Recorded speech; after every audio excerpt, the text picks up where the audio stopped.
Family. My family. You're so very special. We are here today. It is Wednesday, January 22nd. The year 2025. That's right. It feels crispy, doesn't it? It's like a fresh, crispy year, 2025. Like, see, in the doc it says 24. That's not correct. Huge oversight. Huge oversight, AB.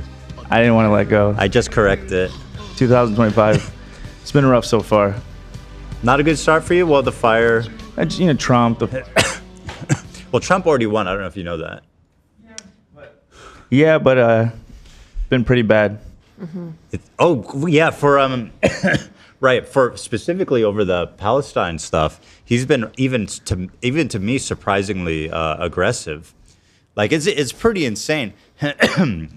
Let's see, the delegate he assigned to the UN says that Israel has a biblical claim to the West Bank. That's fucking insane. I did see that. That one's actually maybe the most insane. Mm-hmm. And then Trump immediately lifted a ban that Biden had on selling them 2,000-pound bombs. I don't know what a 2,000-pound bomb is or what that means, but I'm assuming. It's probably not good. It's just like a big-ass bomb. Yeah, big-ass bomb. So they can buy those again. Mm-hmm. And he also apparently Netanyahu says Trump told him that whenever the hostage deal is done, that he has their full support to go full strength back against Hamas. No restraint. Yeah, that's crazy. I saw Whoa. I saw a clip of Trump literally speaking so flippantly about people in Gaza. He was like, "Well, most of them are dead," is like what he said. I didn't see that. So nuts. Yeah. Can you link me that? Yeah. I mean, he really bamboozled I feel like the Muslim community. Although I got to say, I mean, I understand where they were coming from, hoping for a change. But man, they really got bamboozled. I heard that, he's starting mass deportations this week. Everybody's coming. Which, also, if he saves TikTok, though, then I'll be okay with that. He could deport some of my You think cousins. on balance as long as that he all keeps works? TikTok around, then I'll let it fly. The bankers He also put all DEI hires on leave in the government, which I thought sounded crazy. Hold on. How do you even classify I have someone as no DUI? clue. It's not like there's like a box that they check. Exactly. It's But then I horrifying. think that must just be like a virtue signal. Like there's Maybe. I don't think he actually. Well, no, he closed the DEI offices. That's what he did. Okay. Yeah. Okay. I hope that doesn't work retroactively though. I don't backwards somehow. There's no way. It's how do they do that? They don't mark like this person was a diversity hire. That'd be crazy. Yeah, that'd be crazy. Bill That is Gates true. came. But I'm also seeing a lot of people give him credit for the ceasefire, so I don't know what's what. Why the fuck is he getting credit for the ceasefire? It happened before he even came into office. Dude, I saw Hasan doing like a fucking whole ass clip being like, he came in wearing a MAGA hat being like, Trump's the man. You pull that up too. Trump's the man. He came in and he signed he did it. It's his ceasefire. What the fuck what are you talking about? He's not even in office. I guess people are saying, because he scared them. Oh, he scared them all right. Everybody's coming. Yeah. Dan is not here today. He had some personal matters to attend to. He will be back on. Will he be back tomorrow? Yeah. Tomorrow. About the content nuke, I've spent way too much time on this to not make sure it's perfect in every way. So I've delayed the release again to next week. It's pretty much done. But I want all the time that I need to go over every minute of this nearly 2-hour long odyssey. Yeah. In what's probably, no, not probably, it's my biggest project I've ever done in my long YouTube career. And I don't think you guys will be disappointed by it. So stand by. And stand back and stand by, my friends. We love you. Thank You're you. Oh, very today's special. episode is sponsored by GamerSups. Did I say that? Sup, man. Sup, nation. Oh, I don't have any subs in here yet. I need sups. Sups! That's just what I do when I need more. Yeah. Me too. So today, dude, the Baldoni thing is like the drama that keeps on giving. Oh my God. So Baldoni filed his lawsuit, and then in the filing, he brought receipts. For example, Blake said there was a scene they filmed in which she felt sexually harassed. He has that scene, and he included it. We can watch that scene. Yep. In fact, in Blake's suit, she stated that it was a muted scene, so we didn't have audio of what was taking place. And she says that he said something very specific, which he does. Yes. Oh, he so was we have lapped up. Wow. Dude, you never get this. This is crazy. You get all the details. You go, oh, I've sexualized her in this unaired scene. Here it is with audio. Yeah. Wow. When I came into the office yesterday, I got told all this, and I was like, okay, I'm guessing there's a transcript. I was like, but then Olivia just, no, there's a video, and my fucking jaw dropped. I'm so excited. So I've not watched anything. I'm staying intentionally dark. Yeah. In the words of Emily D. Baker, we don't know anything. Like, in terms of what happened, it lays somewhere in the middle, I guess, because there are discrepancies on each side. We'll go through it. I, however, along with the public opinion, a bit confused. So we'll go through it. I'll give you clarity, Olivia. Thank you. Don't I can't worry. wait. Well, I'm a day one Baldoni hater. I know you You are. guys know that about me. But I'll watch with an open mind, you know what I mean? Yep. Thank you, Lena. Hey, welcome everybody to Bad Mythical Moment. I'm your host. Let me take a sip of this coffee here. See if I need to yell at Lena and splash it at her. It's good, Lena. You're safe.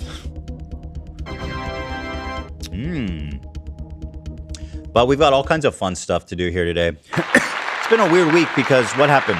Monday was MLK Day. God bless him. You know? And then, so yeah, it's been a weird week.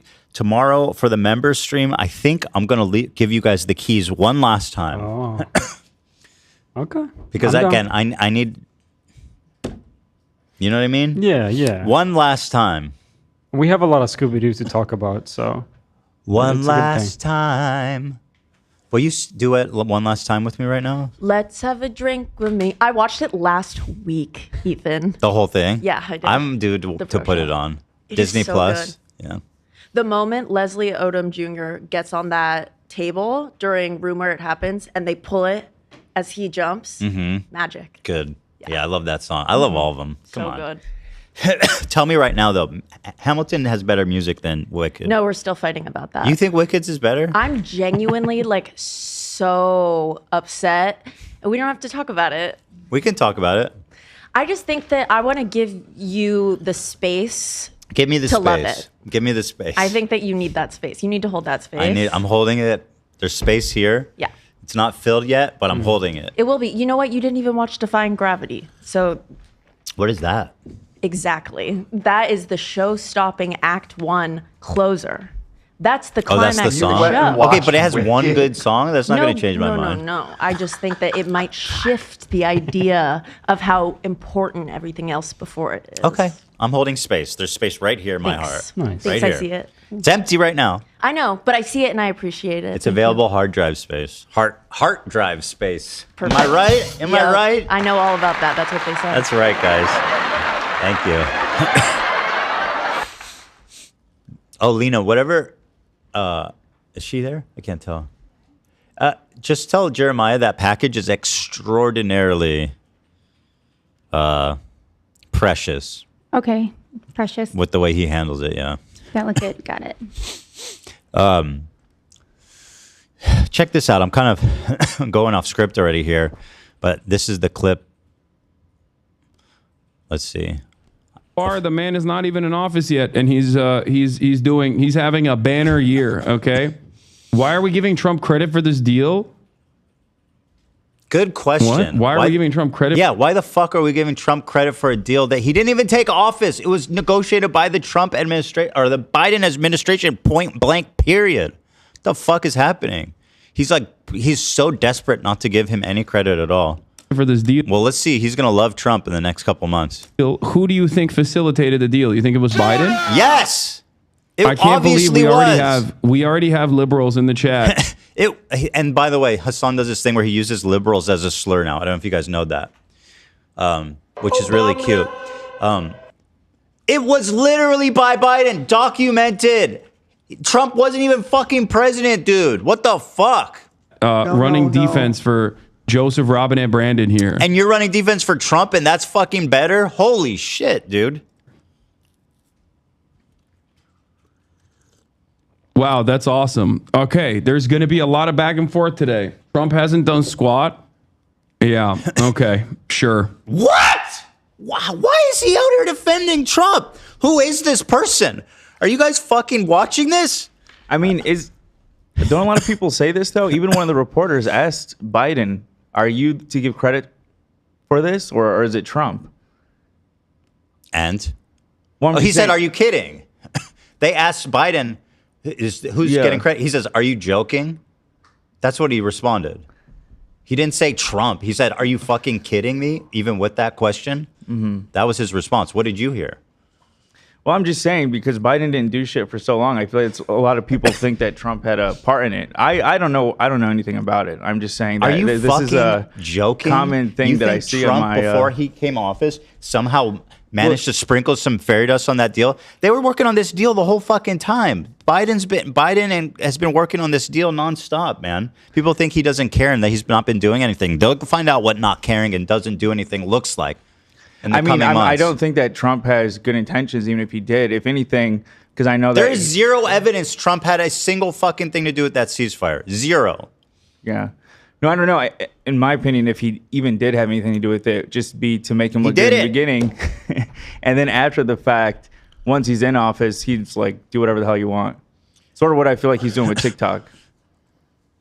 The TikTok thing is a whole nother thing. So TikTok closed down before they had to. They were not even mandated. And Biden said, we're not even forcing them to close down. I'll leave that up to Trump. So 2 or 3 days before they even had to shut down, they shut down. And then magically, Trump comes in and saves the day 1 day later. It's like, no, we'll talk about it. And then the CEO, the president of TikTok, is at Trump's inauguration. Fucking, like, come on, dude. This was obviously a setup. Give me a break. And then Trump's the one that fucking passed the legislation to ban TikTok. Biden had nothing to do with that. That's the biggest bamboozle of all time, dude. That was his project. That's how short-sighted the Zoomers are. They're thinking Trump. That was his project. It's like if you took a shit on someone's driveway and then they come back the next day and pick it up. They're like, that was so generous of you to pick that up. Thank you. I don't know who left that shit there. That TikTok message that they gave everyone when it came back was crazy. Thank you to Trump. My home. Thank you to the great respectful Trump. I deleted the app after that. I was like, fuck Good for this you. shit. TikTok is our home. Thank you to the great exalted king, God King, Donald Trump, who saved us from President Joe Biden. Dude, I got that message on my Swedish account, Swedish phone. Like, I don't even know. I think they probably pushed it all over the world or some shit. Can you believe that? I mean, it's possible Trump said, hey, you got to push this all over the world. And they'd say, fuck yeah, I'll do whatever you want, bro. Yeah. I was so mad because I paid for this program to rip all of Lena's TikToks before it got deleted. And as I was doing it, it got shut down. And I was like, son of a bitch. Well, either way, you wasted the money, so. Because it's bad. Right. You know. That's fair. Yeah, I downloaded all of them by hand. Did you really? It's painful. Wow. I don't have that many. I got suckered. I paid $20 for the program, and then it only allowed like 10 at a time. And Lena has 500 videos. Dude, so then I paid $25 more. Yeah. Dude, those scumbags. When I was trying to erase my Twitter, for some reason it's hard to find software to do this. But download the software, and you have to buy credit. It's not like, oh, wipe it all. I think I spent like $200. Holy shit. Because they're like, okay, so you can buy like credits and then that will last you for like 200 tweets. I had like tens of thousands of tweets because I've been on there for a fucking decade plus. That's how they get you. They're such scumbags, man. But Trump is saying he wants basically to TikTok to sell half to America I don't know if he's talking about the government. I mean, he's talking about an American company. They're saying that Arshad is saying that they didn't get it when they were outside the U.S. So I guess they just geolocated it. Yeah, I mean, they know your ass is here. Yeah, probably. Which I think is better than China owning the whole thing. I mean, U.S. owning half is better. I don't know if it's in the hands of Donald Trump, though. I'm not sure that's better. Yeah, see, I don't know. At this point, I'm kind of black-pilled over it. Listen, no matter who it is, I would prefer an American entity own it than China. Yeah. Because China is just a black box. Okay? They're fucking with us. They're doing cyber war, disinfo and shit. And TikTok is such a powerful tool to fucking subtly warp the brains, the perceptions of people in America all around the world. So if there's some oversight to that, it's good. Personally, I think TikTok needs to be gone. USA! Nuke it! USA! Supposedly, Mr. Beast was on a private jet to go into negotiations about buying TikTok. Give me a break. Although, fuck, I'll give it to Mr. Beast. Shit. That's our hero. I actually, you know what? Fuck it, man. I have no problem Mr. Beast owning that. Compared to Trump or China. Mr. Beast, take it over. I mean, yeah. He just wants to make money. He doesn't want to, like, as far as I can tell, like, do misinfo and shit. But anyway, here's Trump's #1 soldier, Hasan Piker.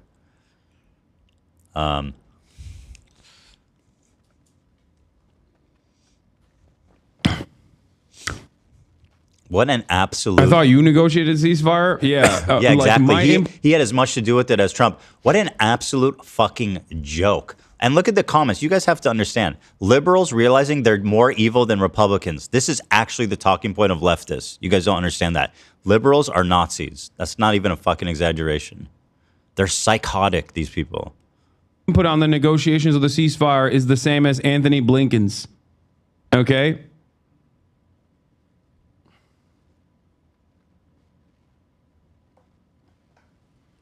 Anyway, what can you say? Apparently he came on with a MAGA hat. Let me see. Skip forward. Yeah, I know he said all that stuff too. All right, whatever. So there it is. There it is, guys. Shout out, huh? Fuck the liberals are fucking worse, more evil than Republicans. Did you guys know that? All the liberals are showing up in our chat here. Come on, guys. He's making it too easy for me. Just wait, though. Anyway, although I'll say Hasan is having quite a week. He's doing a victory lap as Destiny, his arch nemesis, was like completely and fully fucking canceled / exposed this month. He seemed like someone who could like sail through any cancellation because he's like edgy and he doesn't give a fuck and his fans don't give a fuck. But this was actually so bad that I don't think there's any coming back from it. And I think even his fans are like, dude, what the fuck? Yeah, I'm surprised how hard his fans are taking it against him. But I'm sure he'll sail through it with his fans. And I think there's always a certain amount of fans that will come back no matter what the fuck you've done. Right. That's true. But I don't know. I mean, nah. It's so bad, man. So the first thing that happened, he has this friend, Pixie, who is a girl. I don't know much about who these people are. I've seen her, but they're friends. I've seen them in videos a lot together, and they apparently have a amorous past. And he has a penchant for filming himself doing sexual acts with people, which is already a pretty big red flag, guys. Let's not do that. I mean, listen, you can. There's nothing wrong with filming yourselves, okay? If that's what y'all want to do, but let's just be careful. Let's not do what Destiny did, which is apparently sending the video without the permission of the recipient to other people to jerk off to it with him. I presume that's the. I think it was said that it was to try and impress another party. So it was like apparently a 19-year-old girl he was sending these to. Yeah, disgusting. Which seems like extraordinarily careless. of course this is going to come out. Now, apparently this came out because of a hacker got a hold of this girl's data. No, Destiny's data. I thought it got it from him? I thought it got it from this girl. My understanding is that the 19-year-old got hacked. Right. Sorry. Yeah, the 19-year-old got leaked. She had this all on her hard drive. Right. Destiny Center. The hacker got in and got all this shit. Now, actually, if you can believe it, the next part is even worse. This girl Pixie said, I realized that Destiny's been sharing this content without my permission, so I'm going to be suing him. Okay. Mm-hmm. Then another girl came out yesterday, I think it was, or the day before. What's her name? Gosh, Two more girls. Oh, so I'm not even aware of if there's a third girl. So the second girl came out. Here, let me just go to the info here. And in my opinion, once there's two, there's more. In my opinion. Well, these are real. These are people that like are internet personalities Yeah. that he knows, that we know he's had relationships with. So it's like there's not even really any room for doubt. Right. Also, Pixie showed screenshots of him being like, "I'm so sorry. If there's anything I can do, you know, if I can pay you to." Oh, Destiny? Yeah. Said that? Oh, wow. Ooh. That's deeming. He said stuff like, you know, I don't know if it helps, but yeah, here he is offering to pay some of her bills. Woo! He says, this feels super lame, and I don't at all want to imply that somehow just giving you money helps anything go away or fixes everything for you.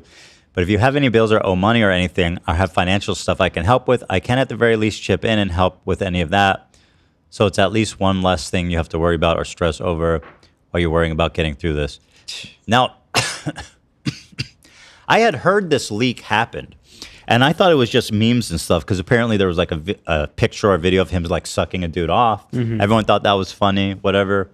And then apparently there was also like a video of him that was leaked with like his ex-wife and this girl Pixie. I didn't know how graphic or what was in it, but I didn't know behind the scenes there was apparently an insane amount of stuff brewing that was happening.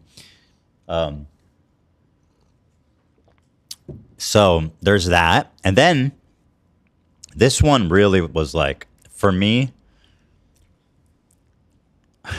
let me just pull it up. Let me make sure this is the one I'm talking about.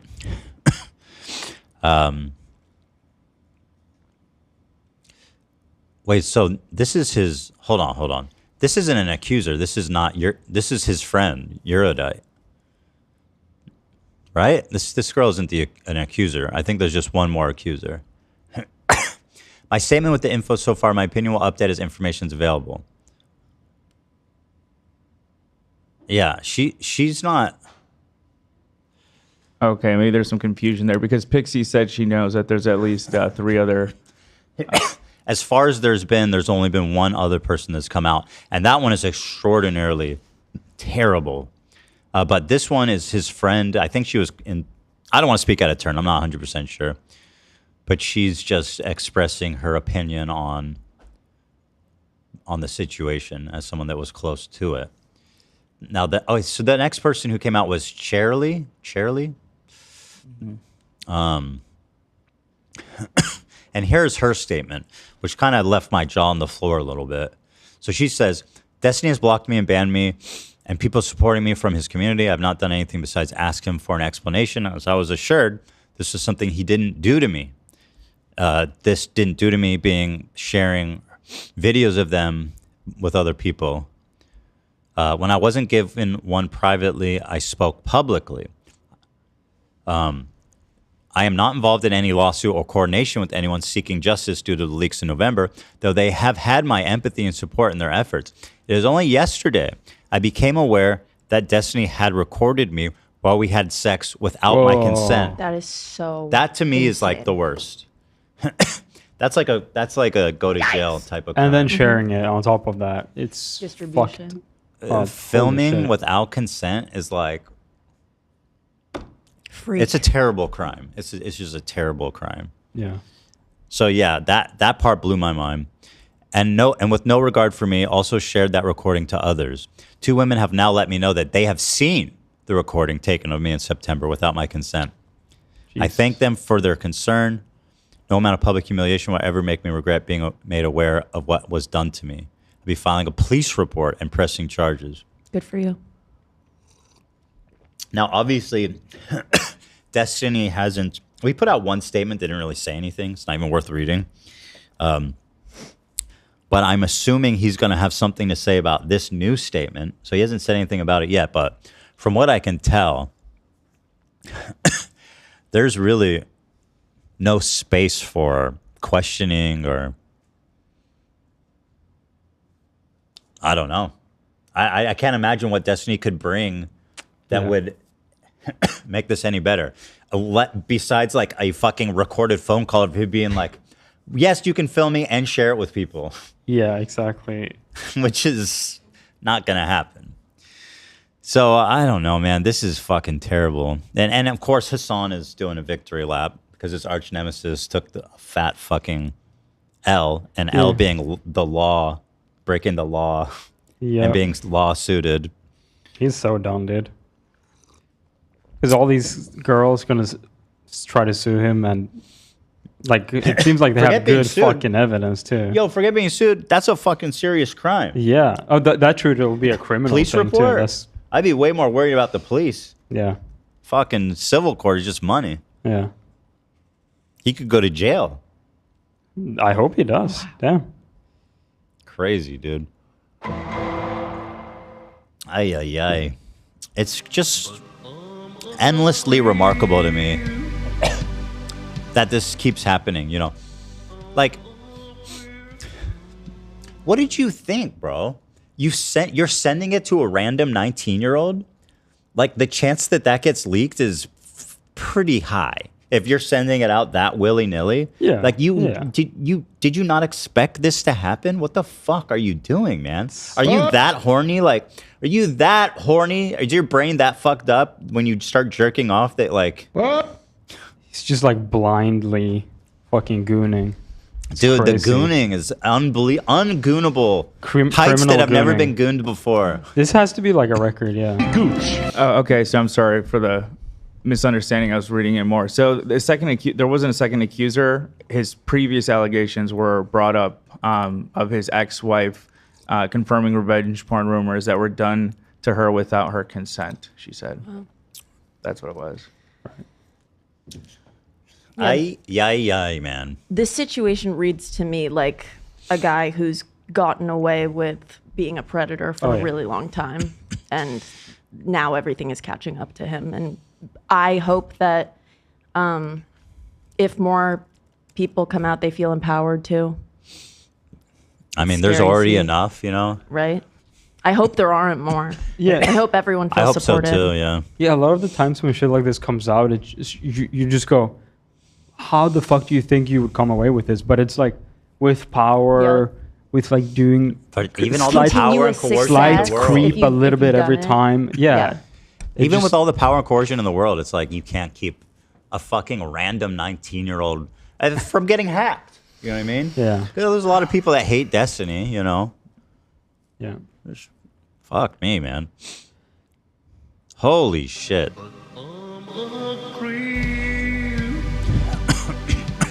I saw a clip of his son saying, I told you guys, I told you all of my enemies are all pedophiles and Nazis. And someone said, what about Ethan? And he goes, Ethan's in a league of his own. I don't know exactly what he said, but I said, okay. At least I'm not a pedophile or a Nazi. It could be worse than that. That is pretty good. He's like, he's in a league of his own. He's Jewish. Right, Zach? Right. Found it. No, I'm kidding, of course. He would say Zionist, not Jewish. He has enough sense to not be that overt. I can't wait for you guys to see this video, though. Please, don't. I'm like, this is a passion project. It really is. I've been working on this since we went on break. Since before we went on break, I started writing the outline. Mm-hmm. Yeah, you've been cooking. It's impressive. Thank you. If I were to start like a big project like that, I'd get bored, I think. I'd like run out of energy. I'm very motivated. To me, I'm passionate about what it is about. I think it's and I also think it's an important video. I do. Sure. Yeah. I think that it has like cultural or not culture, but I think it has an importance. Very important So stuff. yeah, I've been motivated, and like every spare minute I've had has been just chipping away at this thing. When I look at the sequence now, I'm kind of like, wow, how did I do this? Because it's like, an hour 40 minutes long of and extremely highly edited. Like this whole hour, 2-hour saga is as edited as any H3 video that I've made before. So it has the same amount of care and attention. It's just 2 hours long. Hasan at the inauguration. Wow. Hasan was at the Trump inaug? Don't you think that's taking a little too far, Is that Olivia Jade? Or not? I think that's just some random girl that looks like her. Yeah, that's, tone it down there, Hasan, a little bit, okay?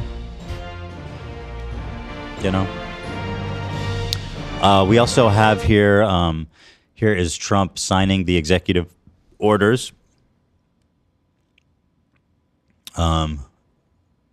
with all of his co-conspirators. These are all of his advisors. Why can't I zoom out? I guess this is it. Wow, he has Little Nas X is on it. No, that's XXX. Oh, yeah. Oh, yeah. I mean, the X is everywhere. X is here, there. I can't mixing up all these X artists. Or X artists. Fantastic. That's my favorite. Shout out to the tenacious Tenacion. The craziest part about him like signing all that shit in the press conference from the Oval Office was someone asked him, he's like, did Biden write you a letter? And it was in the Resolute desk. And he's like, oh, there it is. It probably would have been here for years. Oh, my gosh. It was fucking nuts, dude. Biden was a class act. I'll tell you, when Trump was coming up, he welcomed him. He said, welcome home.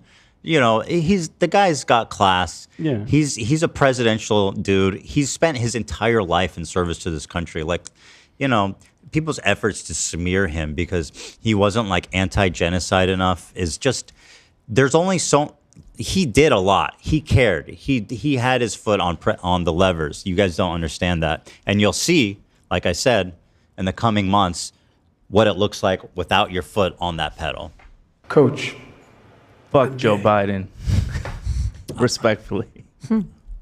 That's fine. I personally think he was actually a really good president. I think pretty soon he go to hell. But he's definitely going to die pretty soon. That's for sure. Oh, yeah. That man is not long for this earth. Come on. I think he like, the Gaza issue aside, he did a lot of really great policies internally. Okay. He was very pro-union, more than any president ever. That's nice. I think a lot of people that are I'm not the big, trust me, someone said Ethan's the biggest Biden glazer. I'm not the biggest Biden glazer. I'm just saying I don't think he needs to be like completely fucking shit on as he's on his way out and acting like Trump is like the new great guy in town who's gonna fix everything. Trump too. Yeah, no, definitely fuck Trump. I like my coffee dark. You have the morals of an alley cat. It feels like we've been on the first gear with Biden, like just going slowly forward, but now we're like now we're backing up with Trump. Oh yeah, so it's gonna feel like we drove fast before.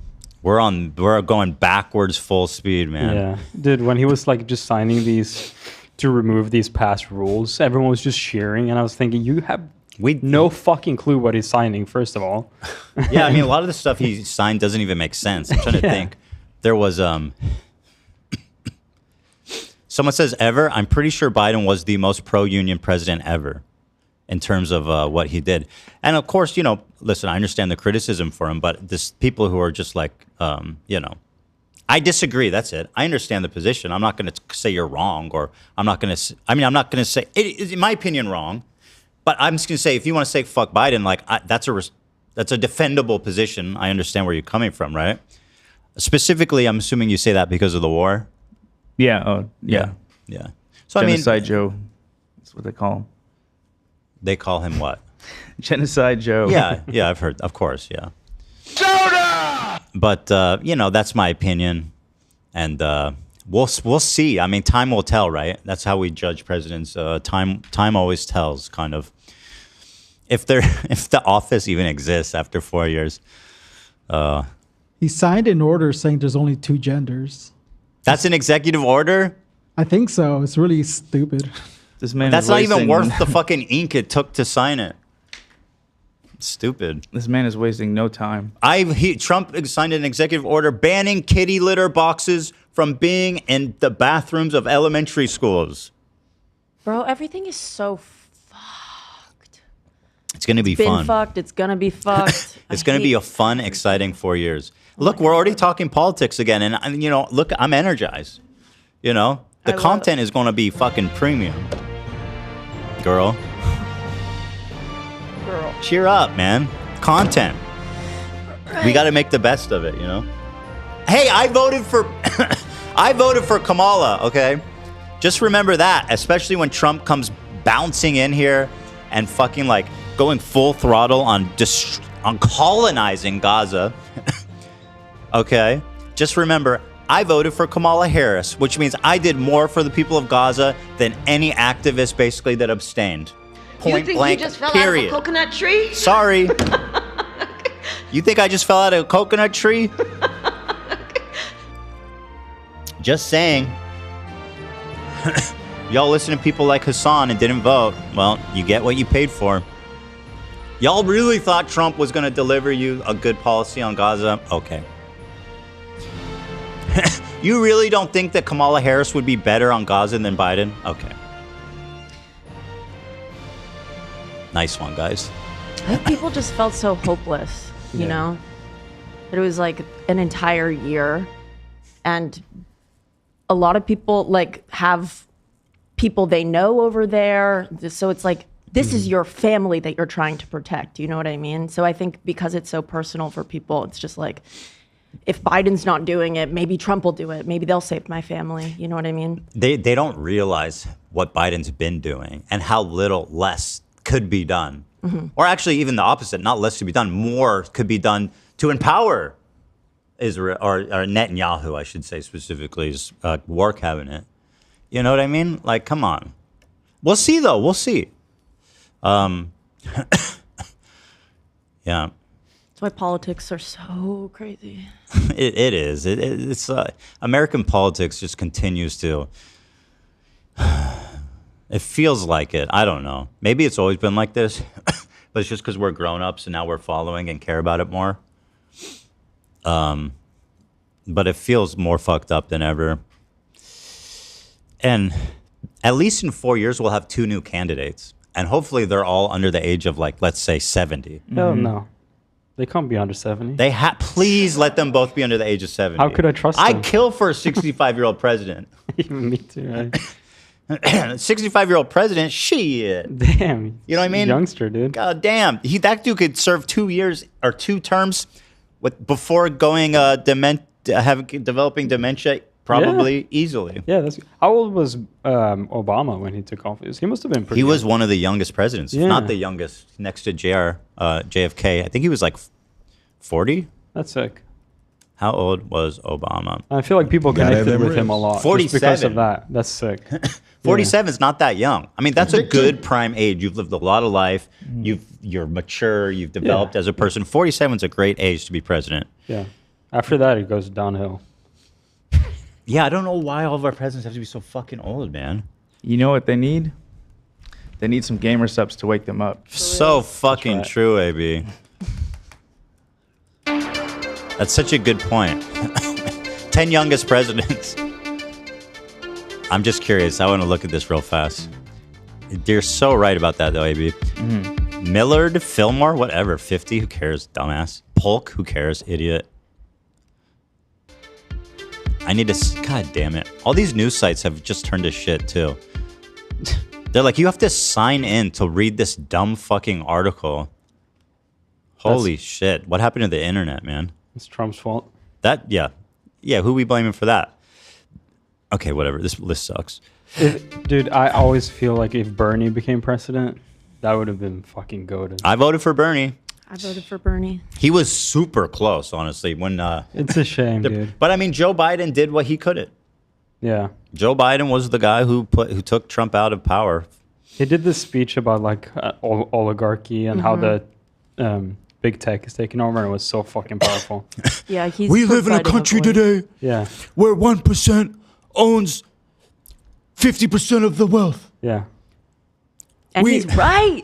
yeah. He's right. Fuck yeah. I mean, he is kind of a traveling boombox in a little bit of a way. He's got his greatest hits, but he's consistent. right. He's consistent on his morals. He has been consistent. I voted for Bernie. You know what I mean? If I could vote, I would definitely vote for him. Yeah. Can you? Oh, you can vote if you get naturalized someday. Yeah, Hila can vote. yeah, maybe one day. I'm so glad that Hila's a citizen, that we did that as soon as we could, because with all this craziness going on with immigration and shit, like, you don't know what the fuck these guys are up to. Yeah, Like, green card holders, their safety is not guaranteed. definitely. Yeah, they got. I think Trump said he's getting rid of birthright citizenship. Yeah. And It's crazy. I was just hearing.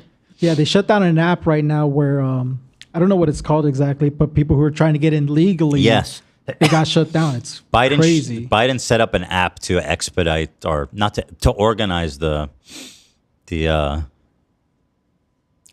what the fuck is it called? Whatever, for the southern border. He shut it down. I heard he's planning on closing birthright citizenship if you're, like, both of your parents don't have legal status. I think if one of them has a green card, you still become president. I think it's if both parents don't have a legal status. Yeah, he doesn't want to separate families, so he's sending everyone back. Pretty much his point. Yeah, right. That makes sense. It's a lot, you guys. Thank you to Gamer Subs, guys. Woo. I love me some Gamer Subs, man. They are beloved by me. I am so grateful to them. You know, if you use our code H3 straight off the bat, you get 10% off at checkout, okay? Let's check out some flavors. Gamersubs.gg/H3. Let's sup it up. Can you hit me with this? This cup hasn't been filled yet today. Can I get a new flav? Just hit me with some new shit. Surprise, or do you have a specific flavor? Just any crazy. Here, I got you. I got my favorite. There's the guacamole farts one I haven't tried. You want some lean? What's that one? This is lean. Oh, One yeah, of I my want a lean. favorites. Have I tried that one? What flavor is it? This is lean. Just lean flavor. Yeah, I want a lean. No, I don't know what flavor. Does it have It's one of my favorites.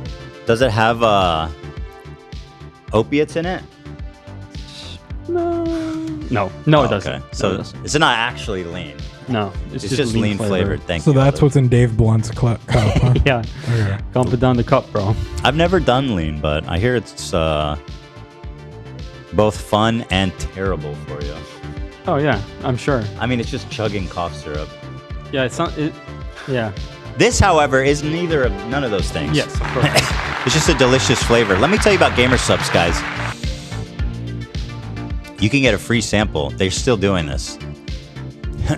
If you're on the fence about Gamer Subs, try it for free. You don't have to put in your address. You don't have to put in your payment info. Come to our link. Click this. Add to cart for free. They will send it to you anywhere in the world. 3 random flavors for you to try and enjoy. Amazing.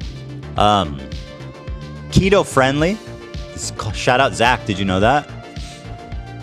There's low carb and ketogenic diets. I'll drink that shit all day, boy. Yeah. Less than 1 calorie.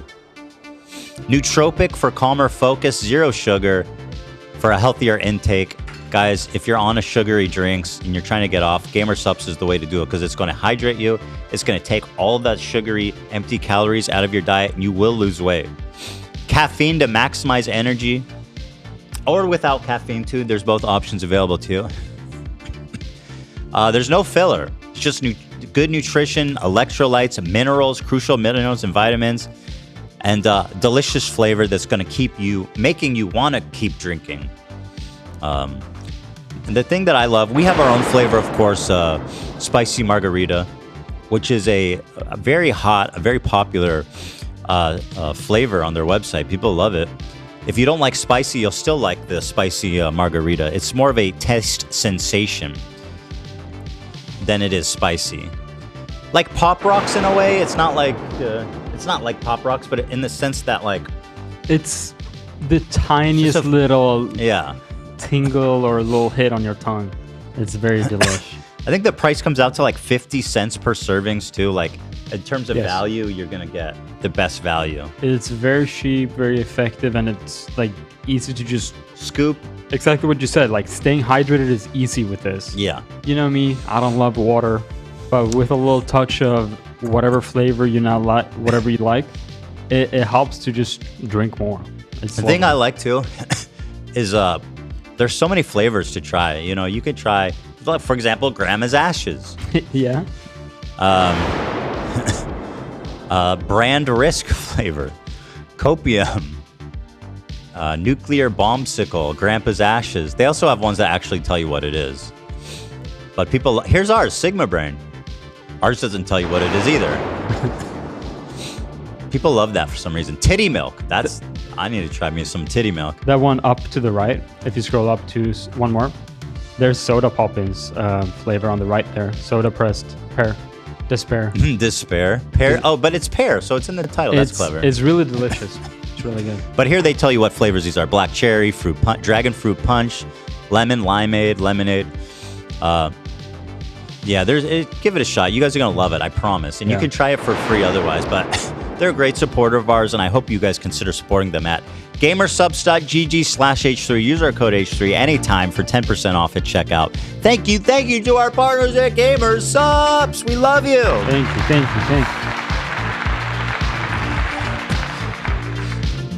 you. Trump's back in office. We left Barack and promise. What song is that? Done it again. That's a Kendrick song, but I don't remember which one. He predicted Trump coming back. So there's that. I talked to Jeff about the Cody Tiger stuff. Did we talk about it on the show, the Tiger thing? I don't believe so. Oh, okay, so and then I added my good friend USB Cody, who I love dearly now, he's a very sweet guy. He did a bit of a faux pas. He posted on Instagram. A bit of a faux pas is an understatement. He posted, "Get some clout going for your business. Get yourself a new mascot. Let me know if you need it, and I will deliver it. I got a baby tiger for sale in Los Angeles. Serious sales, inquiries only." Holy fuck. Yeah, I mean, first of all, a tiger's an endangered species. Also, it's highly illegal to sell and trade an illegal species in California. And even in states where it is legal, it's highly regulated, obviously. It should be illegal in all states, but... I couldn't believe it. I mean, wow. This guy was like advertising a felony. So I immediately texted Jeff, because I like Cody. I don't want him to get in trouble. And obviously, I want him to know that like what he's doing is he needs to do not course correct. Trading big cats is not. It's not good. Or any endangered species. Yeah. In his defense, maybe he didn't watch Tiger King. Maybe. So Can we, however, it's possible. talk about how cute the binky and the tiger's mouth is? Well, I did ask him how much though. I was just like, just to know. You know. And what did he say? So anyway, what happened is he says he doesn't actually have the baby. Thank God. Thank God. It was someone else he knows post that he, I guess, reposting for them. So I was like, okay, thank God he doesn't have a fucking baby tiger with him, because people were calling the LAPD and reporting him, which is honestly like, you know, like he did that shit. Thank you, Liam. What flavor is this? Lean. Oh, lean. Thank you. Let me hit this. Yeah. Let me know what you think. It's pretty good, right? Bro, can't put down the cup, bro. What flavor is that? I'm trying to discern the flavor. Well, they usually do write it in the description if you guys are curious. That's super good. It's a little tangy. Yes. It has some citrus. You know, it might not say. Yeah, I don't. It's very good. Usually, it doesn't say on the bottle, but if you go to the website and read the description, it'll say. That's delicious. Great. Love that. But anyway, Jeff talked about it on his show with Cody. species now? Riverside, and then I added the USD crypto, but it had nothing to do with I get a call from Ethan Klein this morning. Yo, Cody's walling out. Zempic shit's funny, but he can't be flipping endangered species. People are calling the cops. Pull up the Reddit link. There's a Reddit link that has now gone out, and it's on Jeff Wittek's Reddit. It's not Cody's Reddit. God, wait. Jeff Wittek's. Cody, didn't he just get his record expunged? Yeah. Yes. That's so funny. He's such a funny guy. I mean, and like I think So reckless. he's goofy, right? He is genuinely a very sweet guy. For example, when I was on Jeff's show, he went and bought me a soda. Didn't he? I saw he went down the street to get you a soda. Mm-hmm. That is so nice. Very touching. I love these guys. I can't help it. They're my friends. And I feel like Jeff, the way Jeff sees Cody rubbed off on me, he's like a lovable, very nice guy. Yeah. He's got some rough edges, to put it mildly. You know what I mean? He doesn't know about flipping big cats, for example. He's got blind spots. Yeah. And thankfully, he's not even the one that was doing it. He just didn't know that you shouldn't be. But I'm curious, how much does a baby tiger go for? I have no idea. I should ask Cody. 10 grand? Let me ask him. Gotta be like 10 grand. I think more. Really? Yeah, more than 10. I mean, that's how some dog breeds cost 10,000. True, yeah. H3 mascot. You need a tiger? I can get you a tiger. You need a toe? You need it, exactly. It used to be a little bit cheaper, 7.5K. Oh, $7,500? That is fucking sad. Are you serious? For a white tiger cub, 30K. The problem is that... No shot that's real. Yeah. White tiger? Mm-hmm. After a year, you'll have to get rid of it because the fucking thing will kill you. Just curious, how much was the tiger cub? Is this an offer? I'm just curious. Yeah. So that was funny, but everything's fine. Apparently, according to Tiger King, one can buy a tiger for 2,000. That sounds That pretty is crazy. tragic. That is honestly heartbreaking to me. I think it was before inflation, though. I think it went up a while. Yeah, a little bit. Yeah, for sure. Ay, man. Oh wow, stripeless white tiger cubs are worth more than 100K. Yeah. That's because, like, I mean, a stripeless white tiger? What the fuck even is that? I have no clue. They're such beautiful, majestic animals, you know what I mean? It's just... I saw a tiger. I hate to see it. I've always had a dream of holding a baby big cat. Oh my goodness. You should have went to Joe Exotic Zoo. No, technically I can't. It's a dream that can never be accomplished, but it's still a dream nonetheless. I mean, listen, it would be awesome if they could be domesticated, if they could be like sweet pets. I mean, how fucking amazing would that be? But that's just not the case. Yeah, not the case. But if it gives you any comfort, 99.9% of all animals that have ever lived on Earth are all extinct. So they won't be the first. Well, that's true. Is that comforting or no? No, because it's like us. We did that shit. You know, it's harder. We did well. I guess my point is, it was going to happen. You know, we accelerated it. Yeah. But like, chances are, they, you know what I mean? Sure. They were going to go down with the rest of them. Probably. Not us though. We're going to go forever. I saw they're trying to bring back the woolly mammoth. They've been talking about that for like 30 years. Yeah. They want to put it in like an African elephant and see if it can give birth to it, which is fucking fascinating, super interesting. But they've been saying that for 30 years and nothing's ever happened. Yeah, so. do it already, dude. Yeah, stop. We're waiting. Do it in China or somewhere where they don't give a fuck about. Yeah, come on. You guys ever seen a liger in real life? Not in real life, No. but I know of it. I saw one in Florida once. It was 10 feet tall when it's standing on its back legs. Whoa. Is a liger, is this actually when they mate, or is this like a genetically modified animal? It's a mix. I don't, because like, can tigers and lions mate? I doubt it. Liger's the offspring of a male lion and a female tiger. Yeah. Oh my God, they do mate? That's so cute. That's like how humans became. Literally. Humans came from like Neanderthals and Cro-Magnons or some other humanoid early species mating. That's how we got here, guys. Aw. It's such a shame. And they're so... Oh, and there's also Tigon, which sounds like a...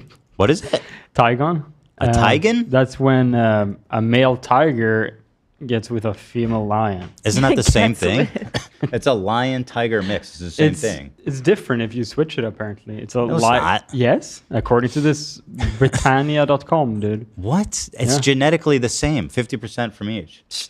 I'm no fucking scientist, but this shit says that. Well, according to Google searches, it looks like this, and I know I've never seen this colors on a animal before. Dude, it sounds like D's nuts jokes. Tygon D's nuts. Yeah, exactly. Leave the tigers alone, guys. Come on. Yep. Times comes for all of us, guys. We will all be co-signed to the annals of history. And eventually, Zach, because I know you have existential dread about this, even history will be co-signed to the annals of history. If it happens, it happens. Oh, it will happen. Nah. The universe is expanding, Zach, at exponential rates. Yeah, but it'll be like billions of years. Oh, like trillions, I think. Yeah. The heat death of the universe will happen in like trillions of years. I'll be here with the cockroaches. Which theoretically, if that's true, if it takes trillions of years for the heat death of the universe, chronologically speaking, we are at the very, very, very beginning of time in the universe. Yeah, we got time. We're very early. Here for a good time, not a long time. That's true. Yeah. I mean, and our sun has like billions of years on it. So all right. I'm worried about like black holes. Like, that's the least of your worries. Like, what's the closest black hole? Like, how many? I mean, there's probably some rogue black holes far into space, but first of all, their gravity is so strong, you will sense them from. They're not going to sneak up on you. They have extraordinary gravity. They can sense the gravitational distortion.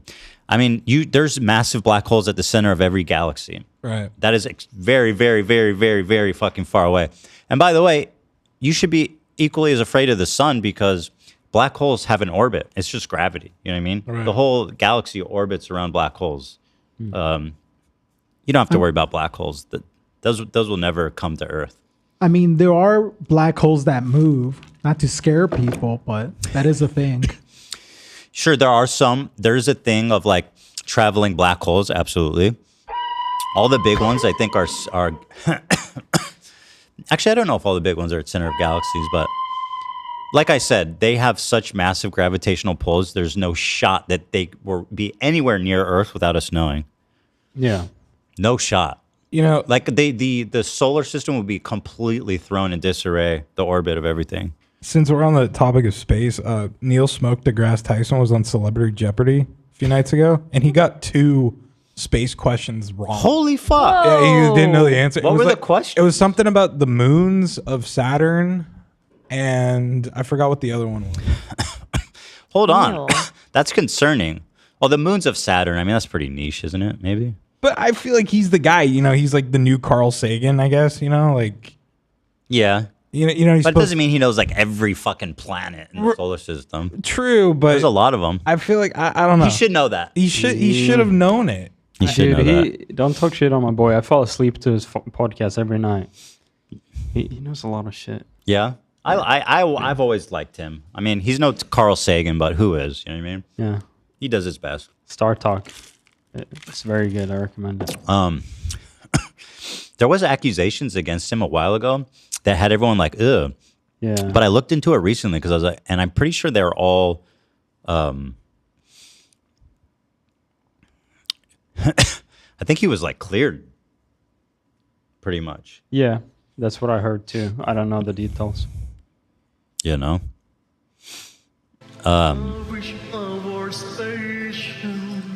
So that's that, guys.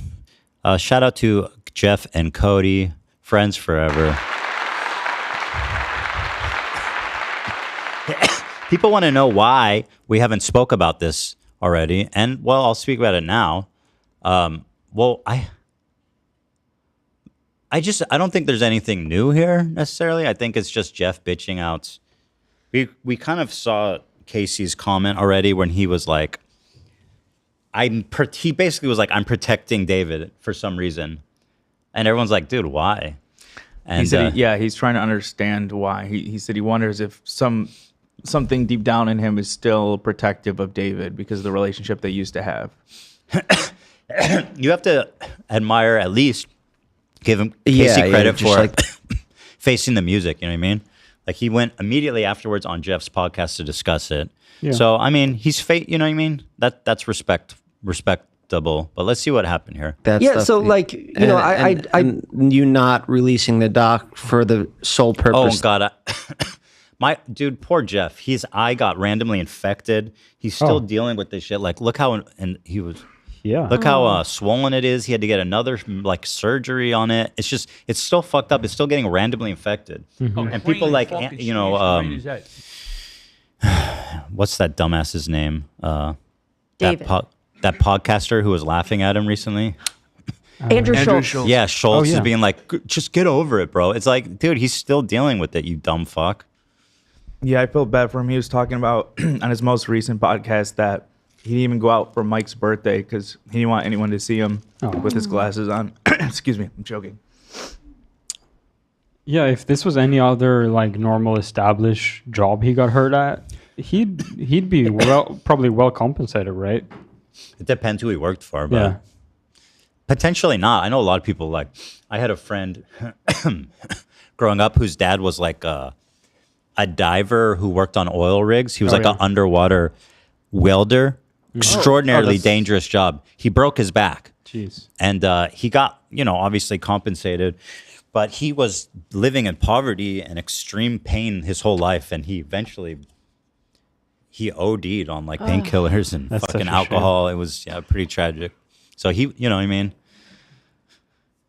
It's not always the case that you get hooked up. Those like deep sea divers are insane. You ever see videos on that shit? So fucking terrifying. Oh my God. Like they go in this.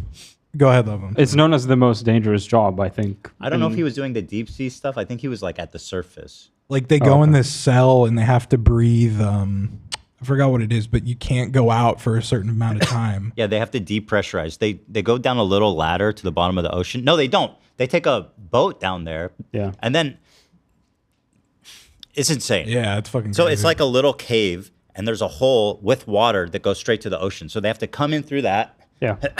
They have to depressurize for like a week. And then they go in the pitch black darkness of the ocean. Nightmare.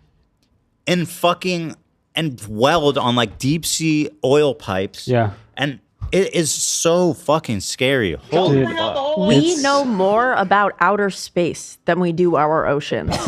That is so scary to me. Terrifying. What is down there? I was Mermaids, listening to for someone sure. talk about it who was someone who did this. And someone asked him, what's the scariest thing that ever happened to you? And he said one time he was going back from the welding site to the habitat and a giant fucking like, I forget what he said, but a huge fish, he turned and a massive fish eye was right in front of him, a Holy fish shit. just Like a swimming by. grouper. And can you imagine? No. Awful. Oh No. God, I feel the heebie-jeebies. Me too. Yeah, they go into these pressurized capsules and they breathe like helium, like 90% helium or some shit. And the crazy thing is this whole capsule, they bring it up and down. But even if someone gets hurt, they can't leave the capsule. They die because the they pressure. die of like nitrogen toxins. Yeah, you or can't whatever. bail at that level. And so they get they decompress, and then they also have to wear these super fucking mega suits that can help them withstand the pressure of the bottom of the ocean. I was thinking about writing a movie script at one point about that. Oh yeah. I thought that was a great setting for like a thriller, horror, suspense film. Can I pose a question? Sure. Okay, so you know how a lot of people, like me included, I believe in aliens. I think that somewhere in space there are aliens. Well, hold on. I believe in aliens too. Are you talking about visiting the Earth, or that No, I'm there's just life talking about outside? in general if you believe that they exist. Because if we know more about space and we believe in aliens, who's to say that there are no mermaids in the ocean? Yeah, I mean, shit. We I haven't think- we can't rule it out. Logically, that makes sense to believe. We cannot So, rule it out. what do you guys think? I think maybe not necessarily mermaids, but something. Something? Probably something. I think they're like the ones from like Harry Potter, the sirens. You know, I they're believe not it. necessarily like full human, half fish. But Can you like, fuck them? Maybe. that wasn't in my. Oh, I thought that's what you were getting at. Oh, Good question. Did they have fuckable fish pussies? no, they're like the size of like a. I'm deploying that word lately because I think it's funny, but I just know that I feel icky every time I say it. What, fish pussy? Just pussy in general. It makes me feel so gross, but I think it's funny. Oh. Because it's so vulgar, right? Yeah. A fuck a fish pussy. Yeah. Right. That is very, vulgar. Do you guys know about the bloop? Yeah, I think that was disproven though. Teddy is all about the bloop. The bloop, it's fucking serious I shit. don't know about the So bloop. they have these microphones underwater all over the world to check for seismic activity and shit. There was a big sound that they call the bloop that was heard between two mics, which means something really fucking big. Made that sound, and they think it's a big ass fucking bloop fish. I know it was definitely just like seismic activity. I think it was disproven, love. Yeah, it was definitely. I want to believe in that too, but I unfortunately. I don't believe the scientists. They're hiding the bloop from us. They're the ones that told us, but they're hiding the truth. Yeah, It's so scary. Here, you can Google hear the bloop- sound. You want to hear the sound? Yeah, let's listen to the bloop. I promise it's not scary. It's just seismic activity. It's kind of scary though. The image of it was really. Here it is. Listen closely.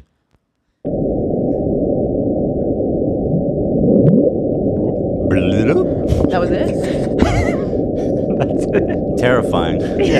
But so Dude, so these someone farted. microphones are spaced hundreds of miles between each other, and they both activated at the same time, which means there got to be a big ass fish making that sound. I believe in the My bloop. only conclusion.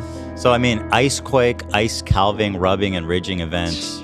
Here's the theory, the animal origin, which is, come on. Who we kidding, huh? If there was animals doing bloops, we'd hear them more frequently. Not if it's super big and rare. Why isn't he bloop again? He only bloops once? Once every 1,000 years. Okay. Could be. Yeah. It's a dragon, a sleeping dragon. Yeah. Also, in regards to your movie idea, Ethan, Markiplier beat you to that. Markiplier? Yeah, it's the Iron Lung movie. Oh, wasn't that okay? So apparently there's other movies people told me, and that's why I lost steam. I was like, oh, I'm not the first person to think of this. There was a lot of other movies like The Depth or something. People were telling me this like that. Markiplier, the Iron Lung, wasn't that based on a video game? I think so, yeah. Or did they make the video game based on his? I think the video game came out first, and then Markiplier made the movie. Okay.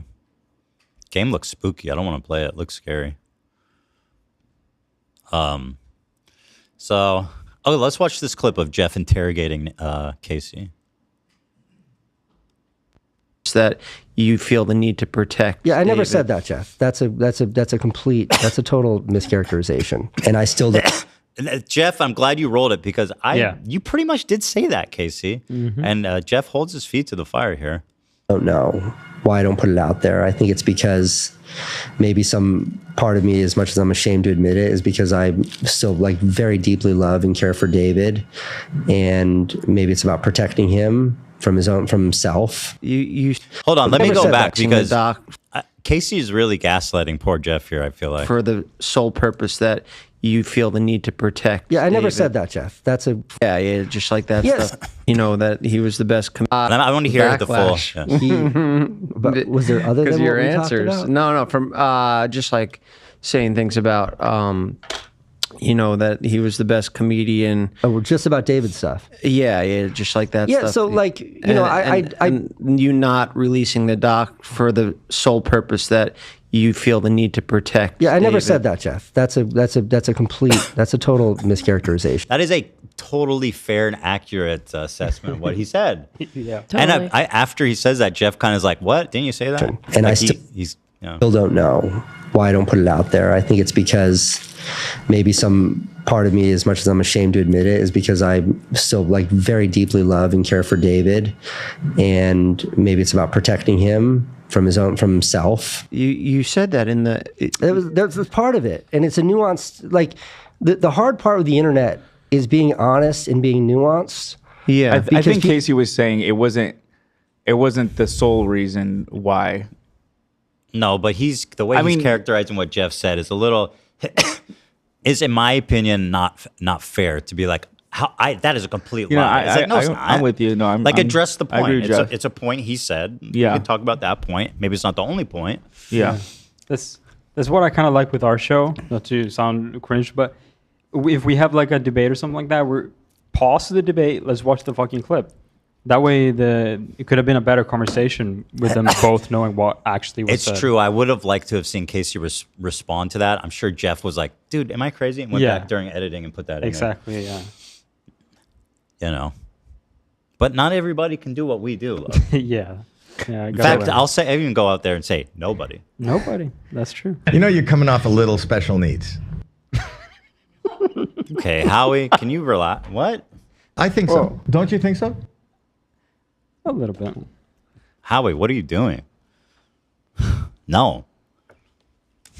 People don't want to hear it. They want to take absolutes like that, and that's not an absolute. That's not an absolute. The reason why the movie people hasn't maybe you said seen, you sort of maybe you feel the need. Maybe you. No, don't I'll know. say it to you now as I said it to him, almost verbatim. But the reason why the movie's not out right now because we didn't get fucking distribution, and we didn't get to. Hold on, that is not a verbatim retelling, Casey. Why are you doing this?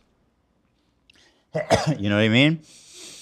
He should have just said it's a distribution thing. He's waiting. I don't know why he had to.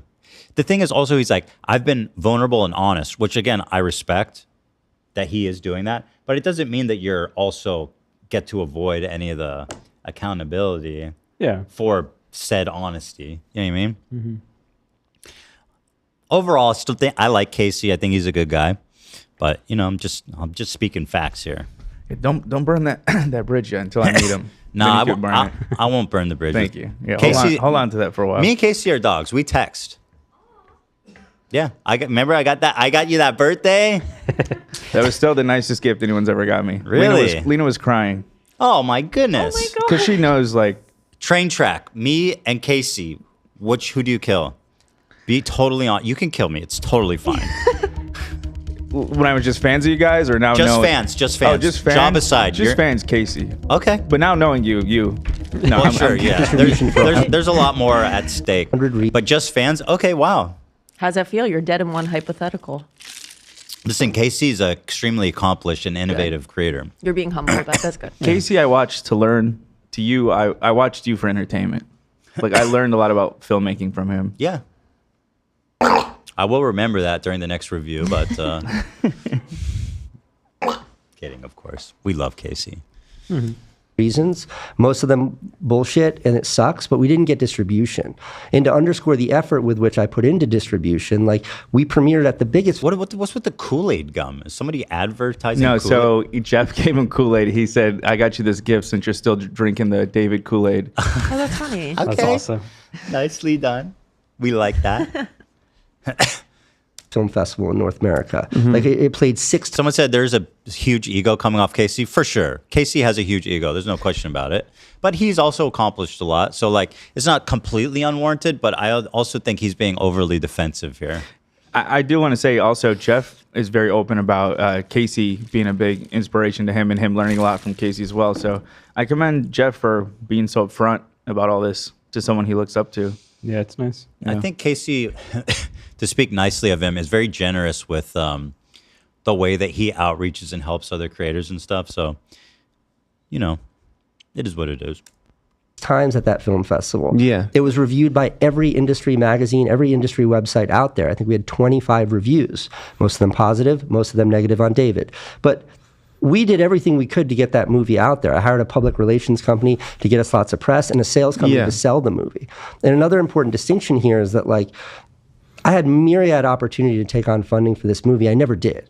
Every aspect of this movie was paid out of my pocket. Yeah, I know. And that was something I did to protect the integrity of the film because I never wanted to answer to anyone. Of course. So why isn't the movie out there today? It's because we didn't get fucking distribution. And that's frustrating for me. But it still leaves this big fat question of why isn't it on the You feel like internet? it's like a failure? Yeah, I mean, like there's a part of me that thinks that. Do you feel like I had a part in that because I put out mine and kind of told the story? No, I don't think that's the case at all. I told my story. I But didn't really you tell doing the girl that was definitely contributed to my motivation of not having this be on YouTube. And I still stand by that. Wait, what? He's like, oh, because he doesn't want to, like, compete with it, I guess? I don't know. I'm not sure what he means by that. Why it's not on YouTube today? I Fuck think that, me, they age restricted it all. I couldn't even show my own face. well, that would be a that's part of crazy. it, but it's less practical for me and more just like, I think when people consume on YouTube. Well, I don't know if Casey's ever going to be able to sell that, especially considering like the longer it goes, the less relevant it becomes, you know. And it's kind of old news. I mean, I think he's just got to put it up on YouTube, man. Yeah. I think right now is the perfect time. He's coming back. Yeah, because David Yeah. just came back. So a reminder of why he left in the first place wouldn't Like be who's bad. going to want to buy something about like an incident that happened like 5-6 years ago? Me. Whoa. Netflix? I think if he really tried, maybe this is a super strong opinion, but if he really tried to sell it, was the price too high? Did he try to just put the price too high? Because that would have sold back then. I feel like it was so popular. I feel like a lot of these traditional media companies just don't understand the relevance of it. Well, they've also been burned by YouTubers. I think a lot of them are like, fuck working with YouTubers, period. I don't give a fuck what they've got. That's kind of, yeah, because they gave Colleen like so much to work with. She had a comedy special on Netflix, As Miranda Sings, and then she also had 2-season series show. Lily So it's Singh's got a show that Yep. was like an absolute So it's not like they ratings don't know. disaster. But Casey wasn't a part of this, right? Or like he didn't talk, or did he? Am I wrong?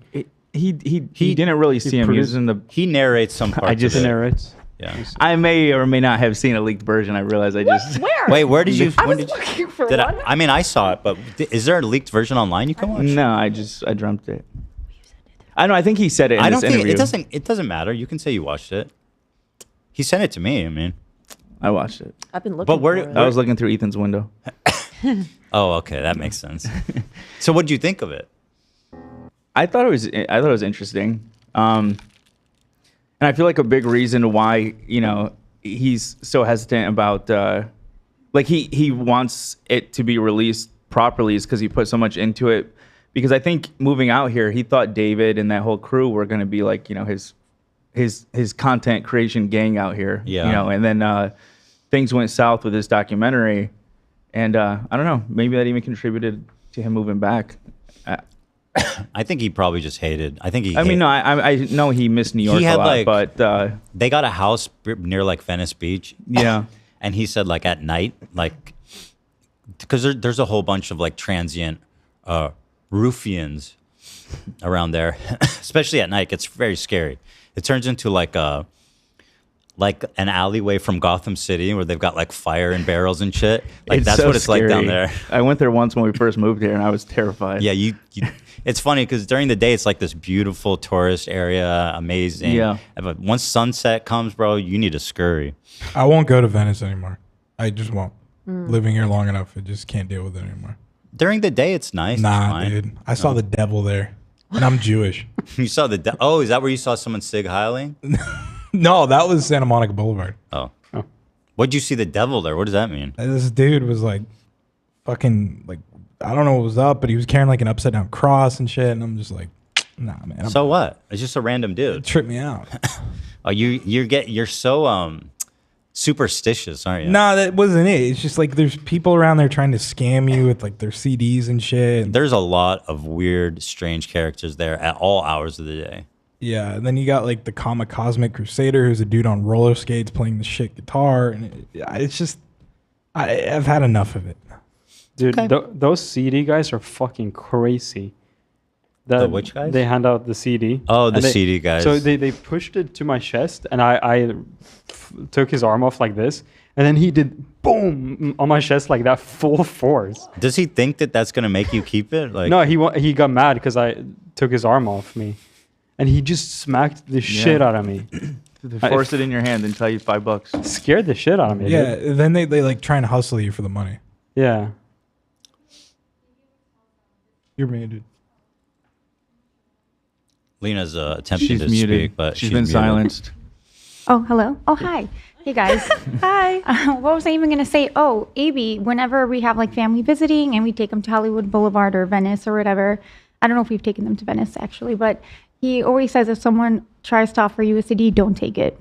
Yeah. And that's just, sure But enough, it I happens thi- as we're walking. This isn't the only place they do that in New York too, like in tourist areas. There's CD guys. Yeah, I've been like heckled in Detroit, to buy something, but never like put in my hand like that. Like I feel like they're so aggressive on Hollywood Boulevard.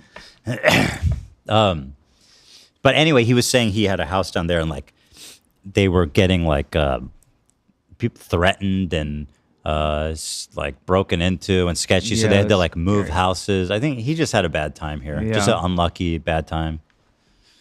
Yeah, he hated LA, so I'm happy he left. Yeah, yeah. So anyway, that's that, isn't it? Did you think he could have been harder on David? That was my takeaway. I feel like he kind of pulled his punches a little bit. I don't know. I feel like the story kind of told itself. I mean, he presented everything. If I remember correctly, he presented everything that like came out in the article. It was just sort of the way he was telling the story. I feel like it wouldn't make as much sense for him to jump in there at the end, and because it was still in there, but I don't know. Well, I haven't seen it in a while, so I don't. By the way, Howie is this guy has taken over the podcast world. What's going on with Howie? He had the singer of the Smashing Pumpkins, Billy Corgan. Did you see this clip? He brought up Billy Corgan and Bill Burr, and he did this bit like that they're brothers, and like they're estranged brothers. And it was tripping me out because I was like, wait, is this real? Because they look very similar, and they were both selling it like really good. Can you timestamp that for me? But in the meantime, there's also another great moment that came out from this interview with Bill Burr, and here it is. I watch old movies because I like looking at the cars. I like looking at Howie, I love Howie. I didn't even realize he's rocking Teddy Fresh. Such a great guy. Oh yeah. And is that a burger and resin in front of him? Hold the phone. Is that looks more like Jell-O. What the fuck? Yeah, that's okay. Okay, Howie. Get inspired, but you know what I mean? Yeah. Come on now. Let's tone it down a little bit. You know you're coming off a little special needs. Really? I think so. Don't you think so? Thing to say. I just think everyone was just funny how Bill was so flabbergasted by that comment. So apparently they were going back and forth the whole time, and people were actually feeling bad for Howie because Bill was going super hard on him apparently leading up to it. I haven't seen the whole thing. So, but man, it was funny. Watch old movies because I like looking at the cars. I like looking I mean, it is a little special needs. You just look at the cars? Yeah, is that it? You know you're coming off a little special needs. Really? That is so I think fucking so. funny. Don't you think so? Even though I think funny. so is so funny. Howie's... People don't appreciate how funny that dude is. I really think so. You know you're coming off a little special people in needs. chat are saying Sam made that for him. Oh, so it's official. Oh, okay. Is that true? Wait, what? That one looks super nice. Old movies. Ours don't look that nice. She made this for him in secret. I didn't even know that. And like his is like premium. Where's the fuck's ours? Well, dude? ours are pretty premium. Check this out. But this is like a straight up Jell-O mold. Yeah, maybe it's like a bowl upside down. What the fuck? It's quite beautiful. I want to see the whole thing. Okay, apparently Sam's just making fast food and resin for anybody that asks. That is her thing. I sent the timestamp. You know you're coming off a little special needs. I think so. Don't you think so? Here's the clip with Billy Corgan. Here's something only Howie Mandel can do. This is Seth. He's our camera guy. And look who's here. Oh, hey, what's up? Sit down. You're an asshole. Billy Corgan. Billy Corgan. Yeah. I'm an asshole? Yeah, I thought this would be great to bring a family together. He didn't tell you. He told me you were totally cool with me coming. That's what he does. They look exactly the same. That's what. I started looking at them. I'm like, wait, maybe they are brothers. Look, they look so similar, and they really sell it. He does. You need to have him on the show and title the episode "Bill Burr" at number 3. You think Billy will humiliate me? No, that's what I'm saying. Have Billy on and then do your thing. Yeah, be like, it goes incredibly this time. Yeah. Right. Just say it's him. So then, like, can this be like edited out, or no? I can go. I mean, you told me Bill was. All right, fuck it. No, I'll do it. Like, did you ever think the fact that I never told that story, that maybe you shouldn't? Did you ever? You know how many fucking like emails and crap that I got? Like I sort of like went away from that. So let me just fill in. Let me just fill in. Do we talk on a regular basis? We've never met. So Billy Corgan was nice enough on my podcast to talk about the fact that he told a story that he had never told before. And then also, I know Howie's like, he's a peacemaker, right? Like he's obsessed with the idea of getting like us and Trisha back. So it's like, fuck, this all is lining up. This might be real. It's not real, by the way. I investigated it. I feel like an idiot, but they sold it. That his father traveled? My stepmother said to me, do you know who Bill Burr is? Bill Burr might be one of the children that your father sired in his days on being a traveling musician. If you do the math. He was a piece of shit.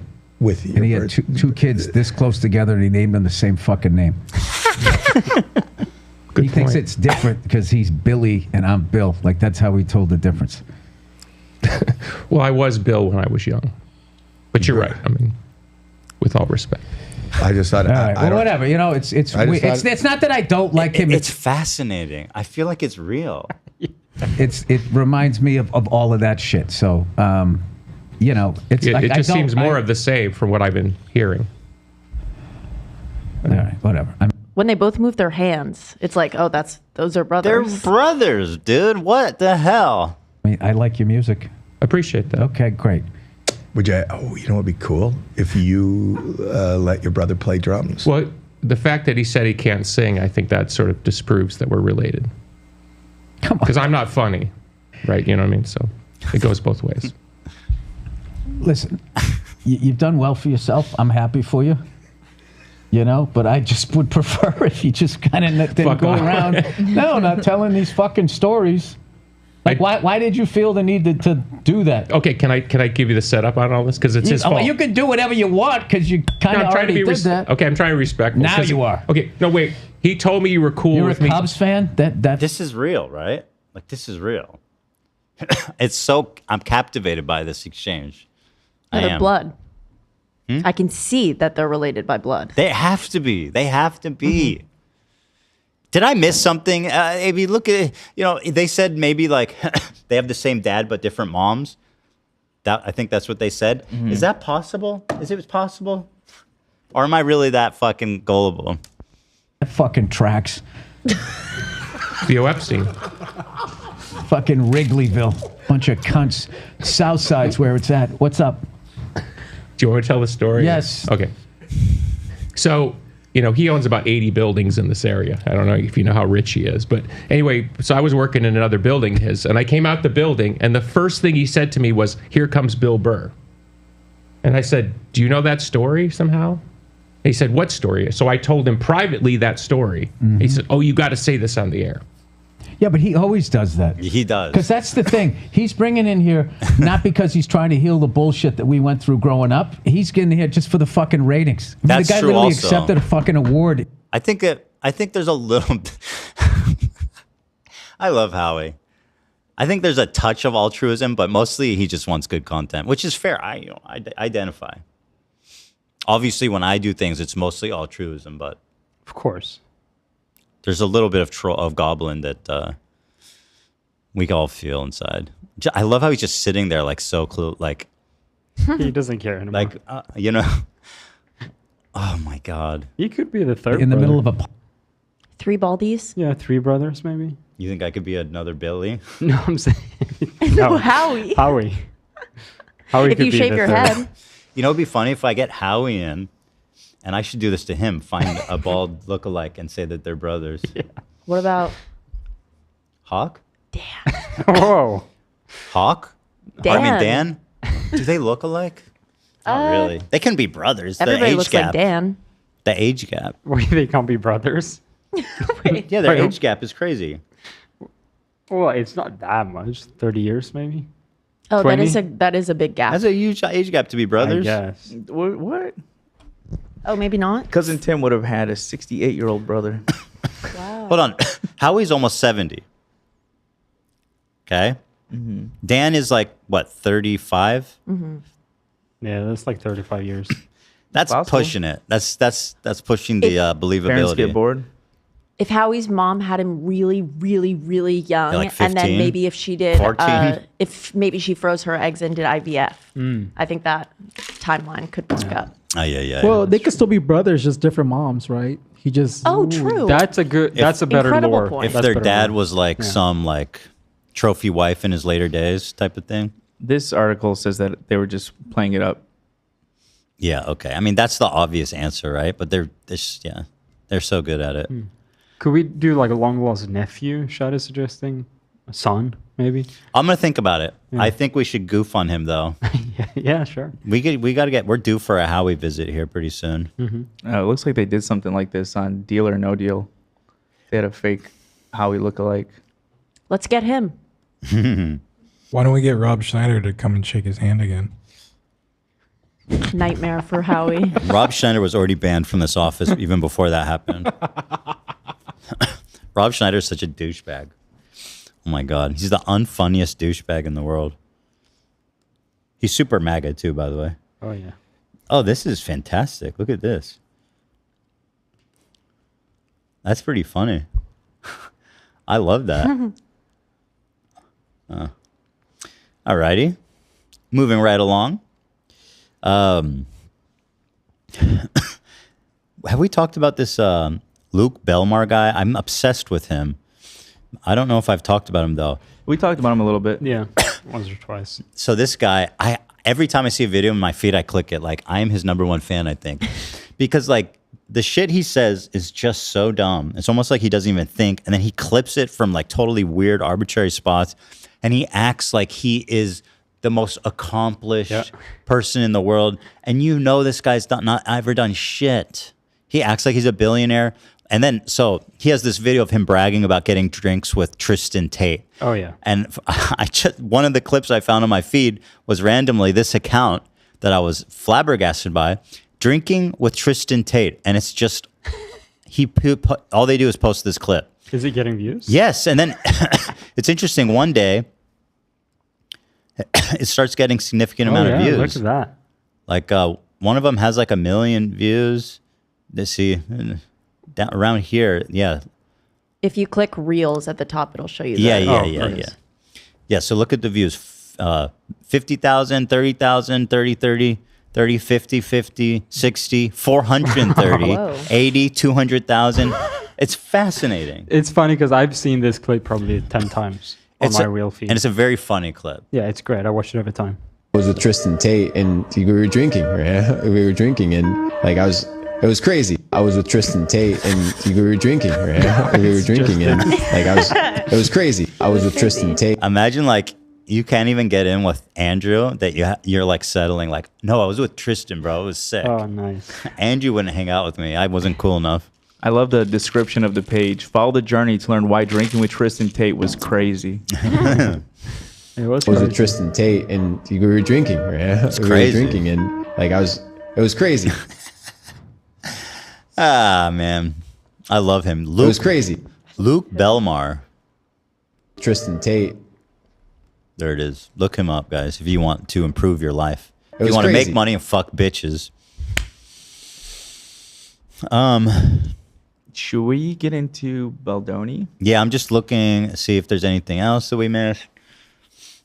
XQC is slowly becoming the smartest person on Twitch. The fuck? I gotta watch that. A carrot. One of these Holocaust deniers. I think the Holocaust probably happened.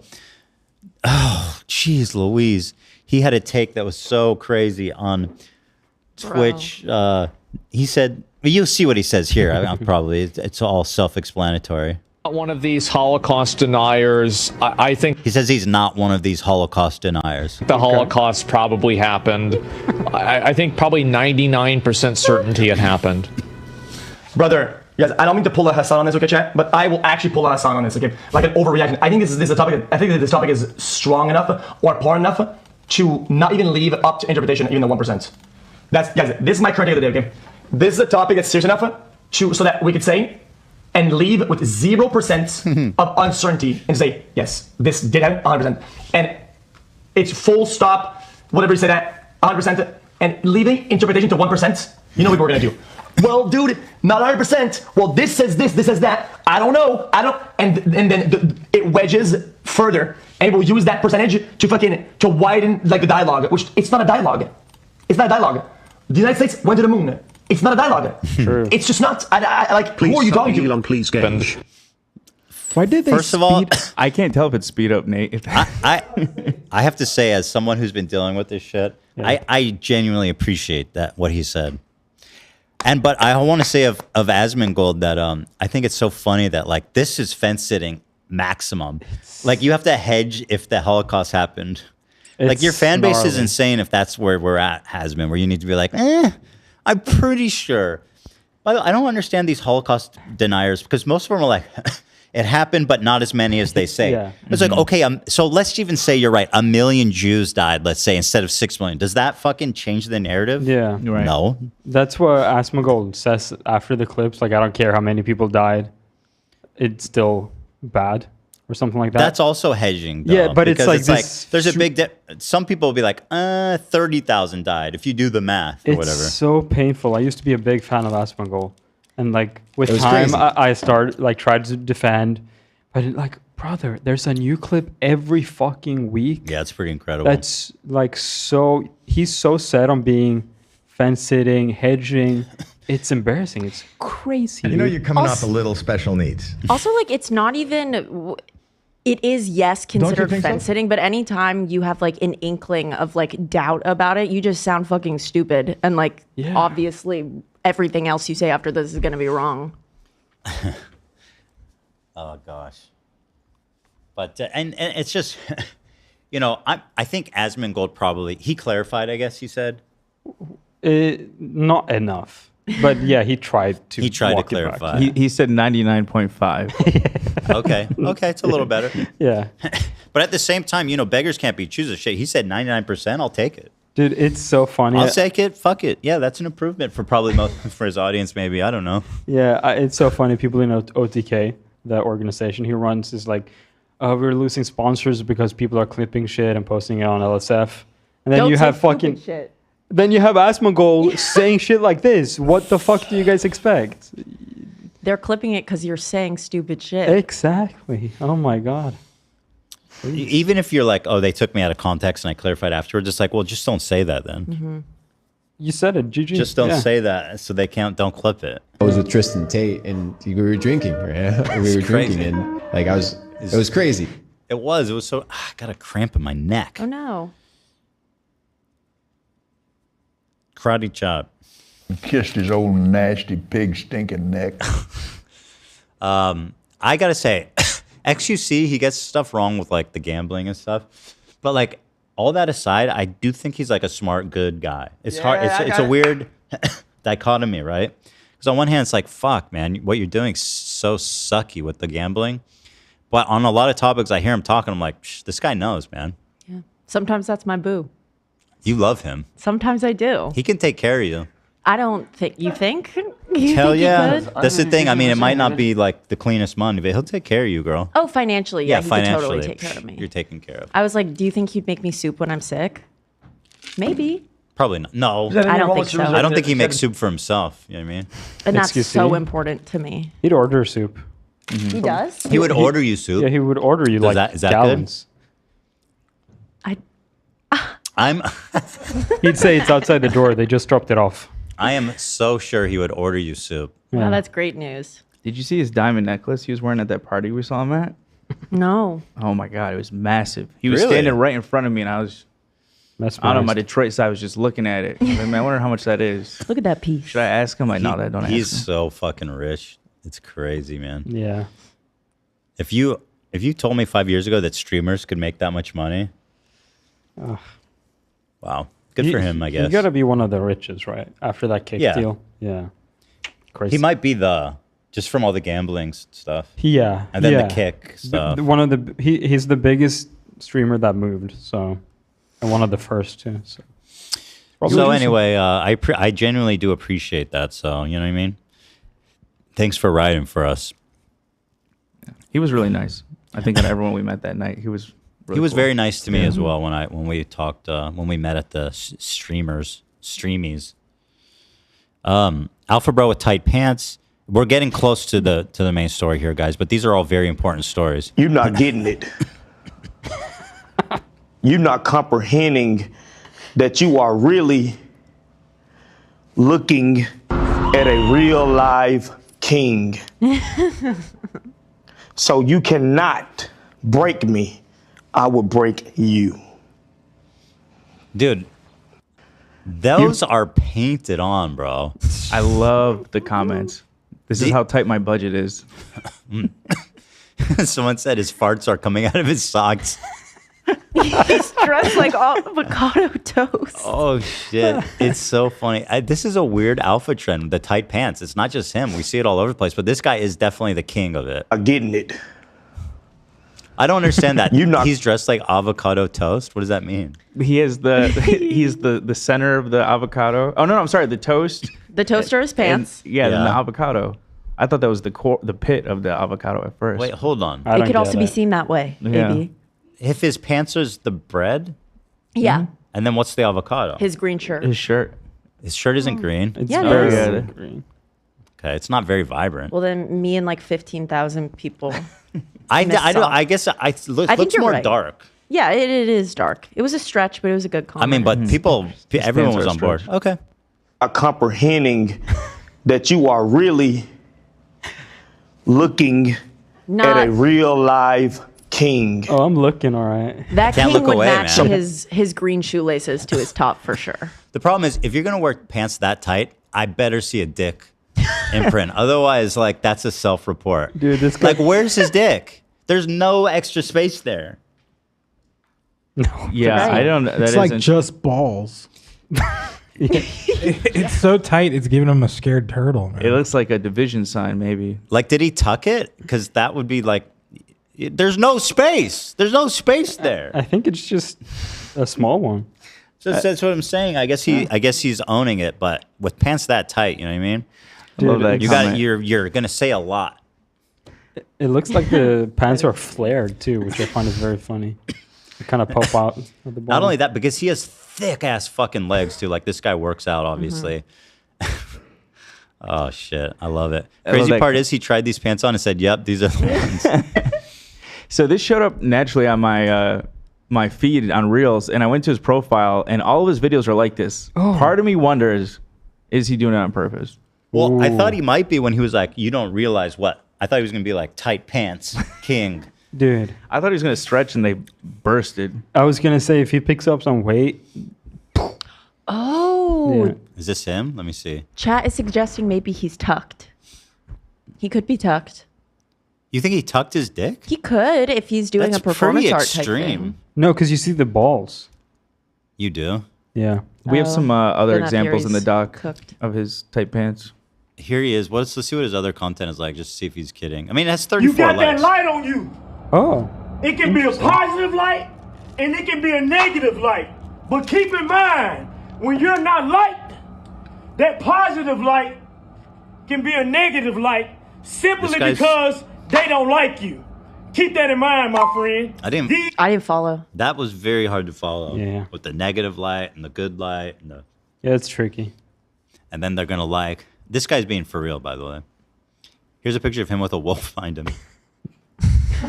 Wait, could this be some high-level satire? Because that's a classic.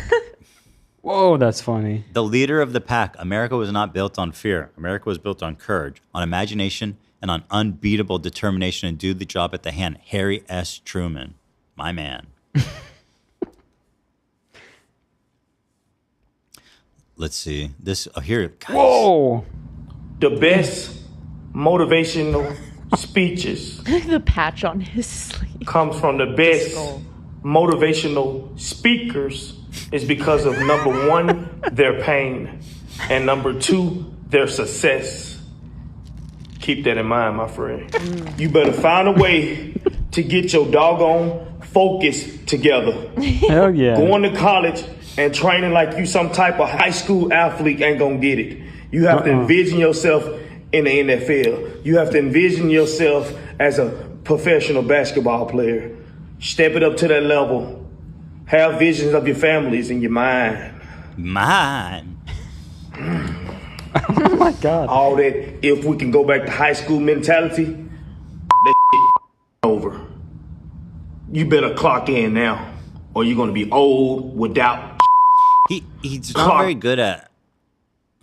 He's not a great speaker, I have to say. It's hard to follow him. What makes his content great is reading the comments. Holy fuck! Look at this one. Sticks and stones may break my bones. No shot. His shirt too. But words would never hurt. I was taught that ever since I was a little boy. Now I am 30 years of age. Camera I swivel. would die knowing and believing that little sentence is real. It is real. Only for me. All hail King Miller. Is that him? Bro, Bro, hit that, it really softly at the end. that outfit is unfucking believable. Unforgivable, quite frankly. One of the comments says, "You motivate me to try on clothes before I leave the store." Also, he does not need a belt. Yeah, so true. Wait, this guy kind of You a interesting. me. follower. This is fascinating. Yeah. You do everything everybody else do. You don't know me. You weak-minded. You let somebody else talk you out of your dreams. Why is he yelling at me? That's fucked up. What? You He's projecting. Does he wait for the gym to be closed to shoot these videos? Probably owns that gym, maybe. Yeah. You know what I mean? He's the king. All the machines are just for him. Also, is this after he worked out and Do you he's think showered I'm a- and changed, or is this right when he gets to the gym? He films these videos. This is first? after. He's showered. He's clean. He's cleaned up. Yeah. I think. up on you? You think I'm gonna give up on that one individual that I really motivate finna give up on you because they talking about me? Do you believe that I'm gonna give up on you? I mean, you got to appreciate the dedication because this guy's getting clowned on pretty much every video he posts, but he's committed to the look, which is respectful. I Respectable. would never be one of the ones to watch you fall. Everything that's on my platform is because of the things I've been through. Looking for tights. This is the same outfit. He filmed a lot in that one. Dude, I cannot believe this. Still don't understand who I am. I don't want to get claimed. Fuck that. This ones are doing some numbers here. Let's see. You still don't understand who I am. That was the same video. Oh, that picture is crazy. Wait, is that him? I think I think that's a someone different else. guy. That's his boy. They have the This same like a whole style. crew. They get as big as possible and wear as small clothes as possible. Yeah. That's cool. That's a cool hobby to have with your homies. I feel like he's pretty jacked, right? But this outfit is not flattering at all. I want y'all to leave a comment. Anyway, that's my boy there. King Miller, I think he said. So check him out. Gabish? Wow. Very good stuff. All right. So we have Trump inauguration, but let's do Baldoni first. I'm so excited for the Baldoni. What a roller coaster this has been. Yeah, with the whiplash is the really, really confusing. Also, just like public opinion is shifting, and I am shifting with it. Like I don't know where I stand now at this point. I think I'm gonna wait and see. But like the discrepancies in each lawsuit, like every time someone comes back with more info, I'm like, oh. Okay, because we've taken very harsh stances each we've done 2 episodes so far. We did the first one where we just talked about like the campaigning of the movie, and we did reference like Blake taking over the edit, and we were very pro Justin, although you were a little bit skeptical. Then when Blake dropped her suit, she had so many specific detailed complaints of sexual harassment that occurred on set. So we obviously believe her, and we read it. And coupled with all the Yes. super cringy, like a self-grandizing aggrandizing content. Yeah, I think that helped a lot. it did. It did. And Which is now- ironically what happened to Blake the first time when all these interviews of her being rude came out and you're like, oh, I believe it. Exactly. So we have to be careful. We do. Personally, I've been right, and I think will continue to be right. Okay. I'm going to watch this with an open mind, though. Yes. Yeah. I'm going to do my best here. So I need to go to the bathroom because I've Okay. been, this gamer stuff, this is really good. Yeah, the lean. I cleared this lean. Mm-hmm. And when we come back, do you want to control the PowerPoint or you want me to do it? Could you pull it up and then I'll tell you when to switch? Sure. So here. All right. Oh my God, I'm so excited. We haven't had a story like this, I feel No. like, in all of our Dramaverse. No, And it just keeps giving. It does keep giving, and I'm getting more well versed in law and crime world. I'm starting to know how to read stuff. Nice. And I'm learning terms. Hell yeah. All right, I'll be right back. Okay.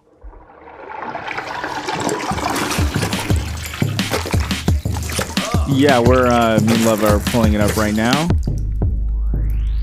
Hello, everybody.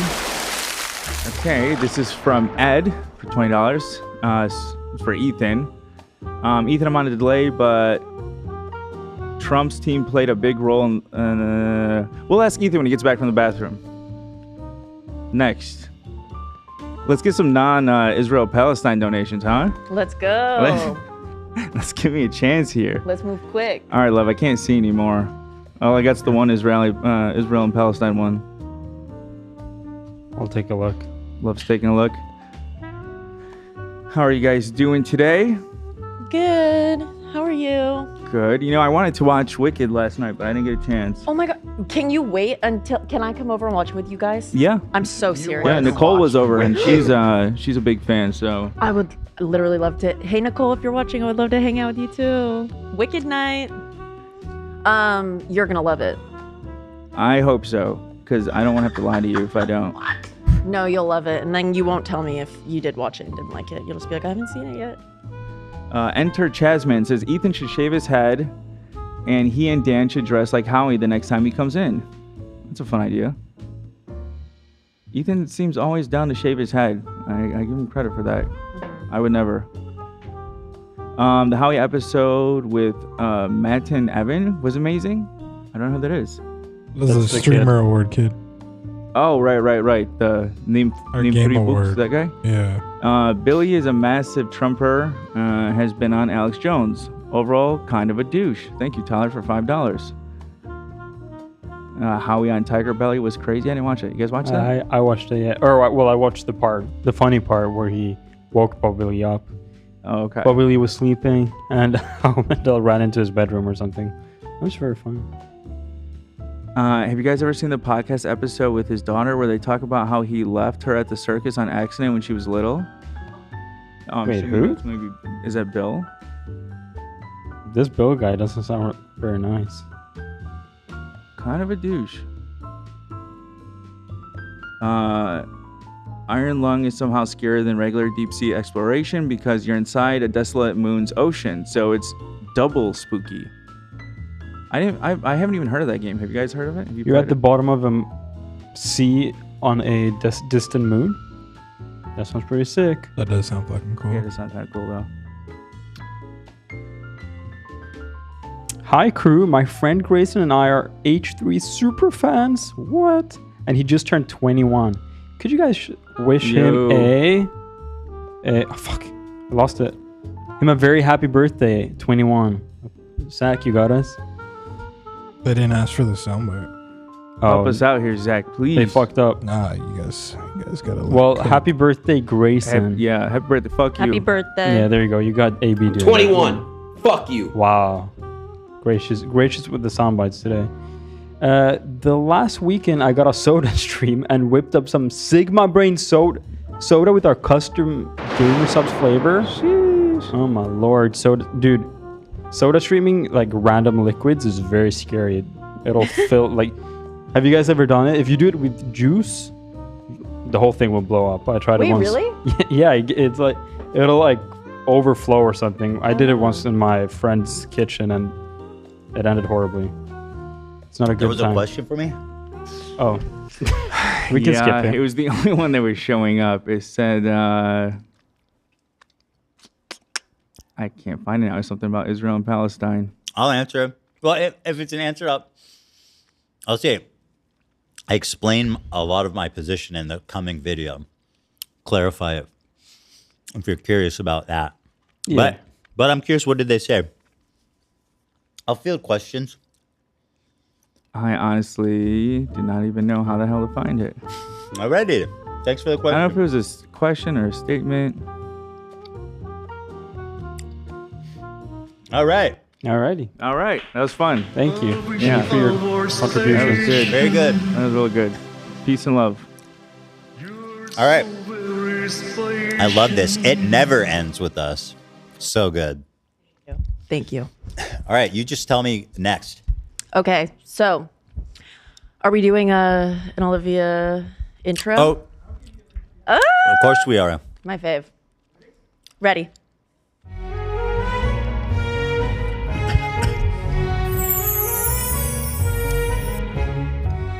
Oh, yeah. Hello, Here we are, everybody. baby. We're back. Thank you for being here. Welcome to this. I have something in my eye. Oh, no. Welcome. We got to do the intro again. You can't come out the gate. Oh, you're right. I know. I have with something the in my eye. Mm-mm. Here again. You good? Hold on. Wait. Yes. Okay. One more time there. Yep. But one more time.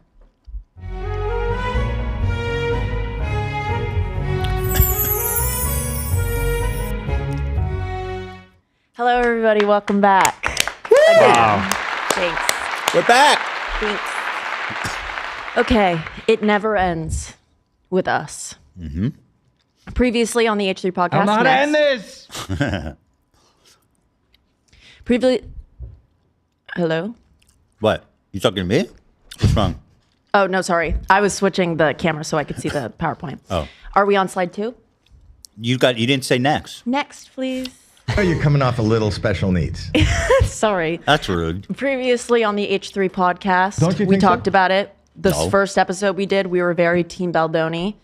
Next, we were very Team Blake in this recounting when we went through her suit. Complete yo-yoing. Totally. So here, this was in Emily Baker's retelling. She beautifully laid out the important suits. We know Justin versus the New York Times. We know Blake versus Wayfair. Those are the two that we've done things on. Whoops. Wayfair is his production Wayfair company? is his production company. That's who she launched the sexual harassment. So he's suing New York Times. Yes. Which Because is her insane. story came out on the New York Times first, and he was like, you sifted through text messages and didn't verify, and you totally left out important evidence. Okay. So he sued them first. Then she sued production company, and then the third one. Yeah, number 2 is the one. Do you remember how we kind of said it was an outside source, but it was his old PR manager, the person who owned it.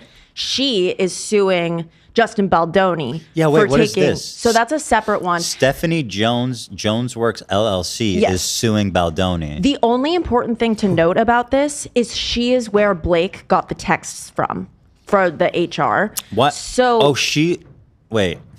Oh, because Right. HR stole it from her without her knowledge? Right. So she still Okay. had access to the HR's phone, the woman who used to work under her. So who she's stole suing them Baldoni. for, I see, breach of contract and stuff. Yeah. Okay. So my interesting. question that I just want to make sure we all know is that she is where Blake got the text from. So discrepancies, I'm not quite sure if it's possible that she didn't hand over everything to Blake. Maybe she only gave those messages out of context. Wait. But it's important to know just that there is a second-hand source from where these texts came from. So the company took her text and sent it to Baldoni, and then Blake approached her. No. This was Baldoni's team. This is on Baldoni's side. The HR person who was working with Baldoni and had someone working underneath her. Yeah. She separated now from Baldoni and the person working underneath her. Mhm. She's upset that she stole her client, Justin, and there's a breach of contract, and she still Well, has. where's the text from? So she still has the woman who worked under her's work phone. because she was her boss. Okay. And that's where Blake got the text from. So Blake allied with his former... Right, the scorned PR. But then, so how is she the one suing Baldoni? She's suing Baldoni for breach of contract on a totally separate It has nothing to do with the grounds. text? Yeah. Okay. Oh, okay. This is just a scorned woman who gave, or a scorned person who gave Blake the texts to work with. Okay. That's the last we'll talk about this lawsuit. I just saw a lot of people saying that we don't know if Blake is, and Blake's team is the one who altered it, which I'm inclined to believe that her team is the one who altered the text messages. However, I have to put that disclaimer out there just in case. So lawsuit 3 is Blake versus Baldoni Studio. Right, and the then one that we lawsuit just did. 4 is Baldoni suing Blake and Ryan and 2 other Yes. people. This is the new lawsuit. This is the one we'll be going through today. Love that. 400 next slide. $400 million he's suing them for. You can write any amount you want, by the way. Bruh. Isn't that crazy? Yeah, it's a always good to go higher for, especially for something on this scale, just for the headlines. $1 billion. Because people who don't know, they just look at that and they tend to pay more attention and be like, all right, then maybe they did do something wrong. I mean, they could, if they win, they could get like a million, $1 million or $2 million, like nothing. It's not even a real number. You don't have to prove that damage. You do Like have to 400 prove million damage. Yeah. Oh yeah. You do have to prove damage as part of the settlement. But to put that 400 million damage, you I'm don't- sure they have some ridiculous formula they put together. You know what I mean? But it's easy to get around. I've seen last Yeah. minute even changing a lawsuit from 1 million to 50 million. Yeah. All right, that's sick. Yeah, if you remember his suit against the New York Times, $250 million. So There's no. It's so That's a funny. lot. That's okay. So he stands to win $650 million. Wow. Good for him. that would be amazing for him if that's true. So what I'm going to do, because we went through Blake's lawsuit individually by complaints, we're going to go through Baldoni's, and I'm going to take you through potential discrepancies that exist between situations we've already talked about and his recounting. Very good. Okay. So if you remember, next slide. This was, in my opinion, the most like damning story of sexual harassment. I felt that it was very cut and clear when we read it that like, that's crazy. So we read, on an occasion, Mr. Baldoni and Miss Lively were filming a slow dance scene for a montage in which no sound was recorded. Mr. Baldoni chose to let the camera roll and have them perform the scene, but did not act in character as Ryle. Instead, he spoke to Miss Lively out of character as himself. At one point, he leaned forward and slowly dragged his lips from her ear and down her neck and said, "It smells so good." None of this was remotely in character or based in any dialogue in the script, and nothing needed to be said because, again, there was no sound. Mr. Baldoni was caressing it says Mr. Lively in their suit, by the way. Baldoni was caressing Mr. Lively with his mouth, Miss Lively, with his mouth in a way that had nothing to do with their roles. When Miss Lively later objected to this behavior, Miss Baldoni's response was, "I'm not even attracted to you." How could they fuck that up? I don't know. That's interesting. Okay, so I mean, yeah, we talked about this one. This one's on front. We're like, that sounds super creepy, Right. You And know? that's that And it's sounds so like specific. workplace Like harassment. it's so specific. Like, how could she be like? People Right. must have seen it, right? Like, how could Exactly. she There must be people on set to corroborate these. Right. This. Right. Justin Baldoni, in this suit, he like references the fact that actually he was laughed up, and they have it on film, the entire interaction that she's discussing here, and so he didn't include it in the suit. He dropped it after he dropped the suit itself. This video came out yesterday. Wait, he didn't include this as evidence in the lawsuit? He mentioned it, but he didn't, like, we didn't have the actual raw footage until yesterday. Oh, so the court probably has it. Yeah. Yeah. Okay, so here it is. Do I do it? Yeah, do it. The out of character kissing counter. So this is huge. My heart rate just went up. Yeah, he claims this is a smoking gun that proves that Blake is lying about him. So wait, should I do the full unedited or You have to do the first one. Oh, so Yeah. this is what it looked like in the movie? Oh, this never made it to the movie. No, yeah, these are just from the dailies, just raw. I'm sure they ended up using. Yeah, they used some of it, Yeah. but this is just the raw footage. It's 9 minutes long. blah, blah, blah, yada, DEBUNKS yada, as yada. it was earlier on. Yeah, it's... Too close to the subject. Picture recording. It's never meant to be comedy. And I felt it there. Yeah. Oh, I see it. Yeah, that's what there's. Ready, everyone? It's too community. Talking. You're at the bar. Something's on the screen. And can you give us a couple cues of like this score? Just so everyone else around us is having a moment. But is it as rambunctious as it was earlier on? No, it's never going to be because we're in slow mo. But just they're watching. People are watching games. Yeah. We see so just some hands and things like that. Olivia is going to come help control you on this part because we had a little miscommunication.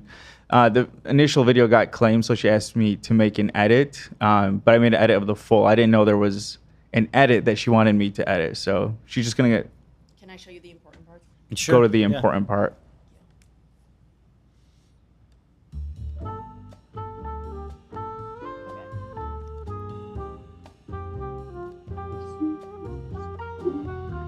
I may not always love you. Was that on that mark? So maybe As long as there are stars above you.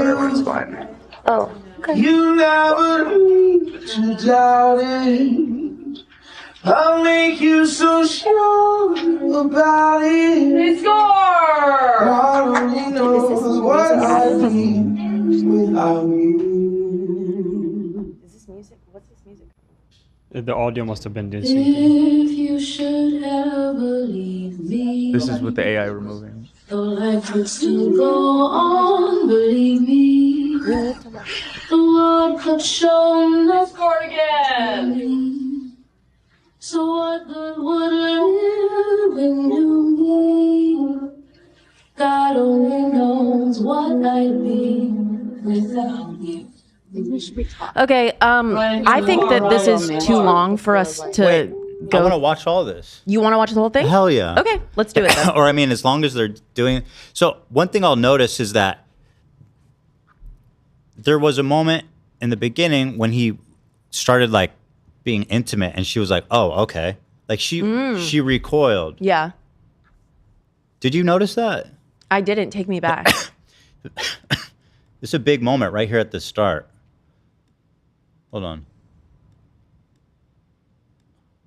Camera. So remember, they're talking to each other, but there's no audio, so they can say whatever they want to each other. It doesn't need to be, you know what I mean? Always love you. Was that on that mark? So maybe As long as there are stars Okay, watch, it's coming up. above you. Oh, okay. You never Wait, was she talking about? She responded, I think. I thought he went in to like kiss her, and she's like, "Oh, what the fuck?" But hold on. Let me see that again. I may have misinterpreted that. See what you mean, though. She may have been responding to his I comment. may not always love you.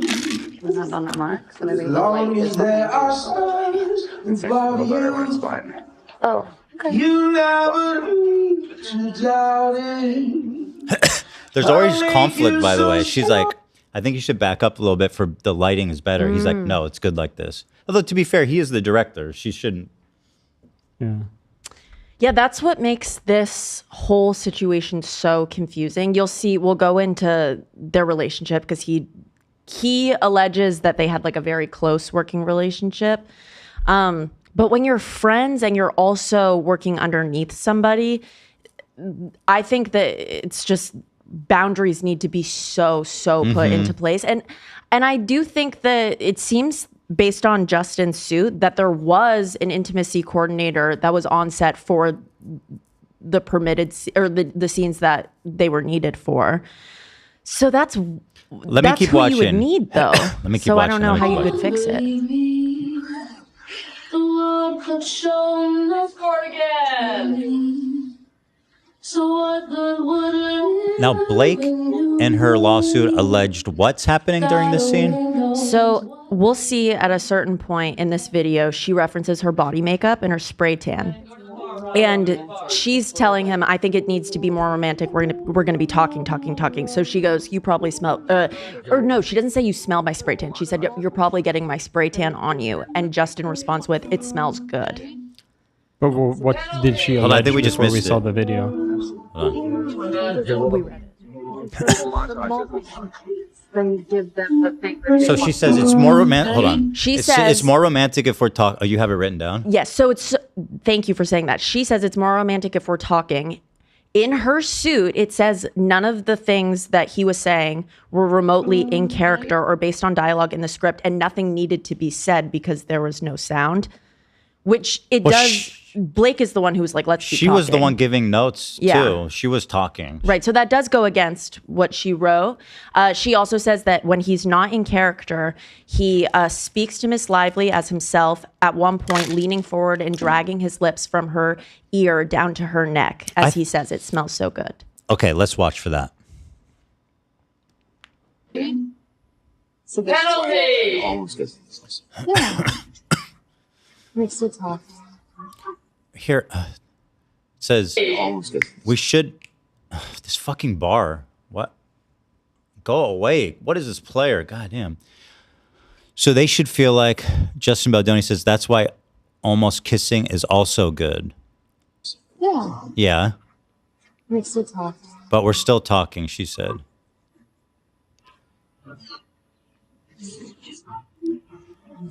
Oh, watch out! Watch out! Score again. Oh, this person's drinking. I think this person's drinking worse. You can butt in if you want. Yeah. No, You want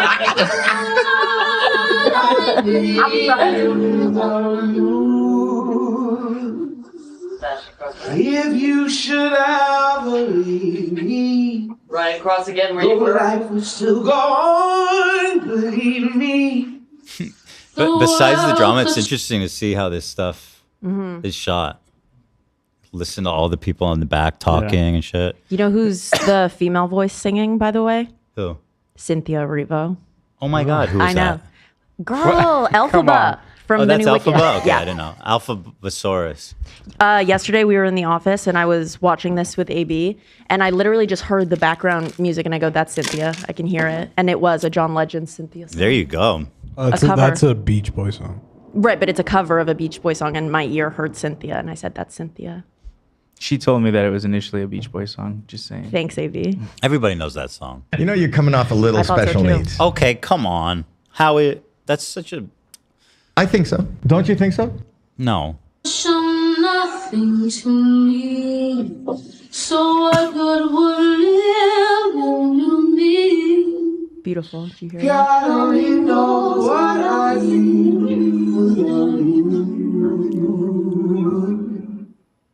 Oh, God only knows what I'd be without you.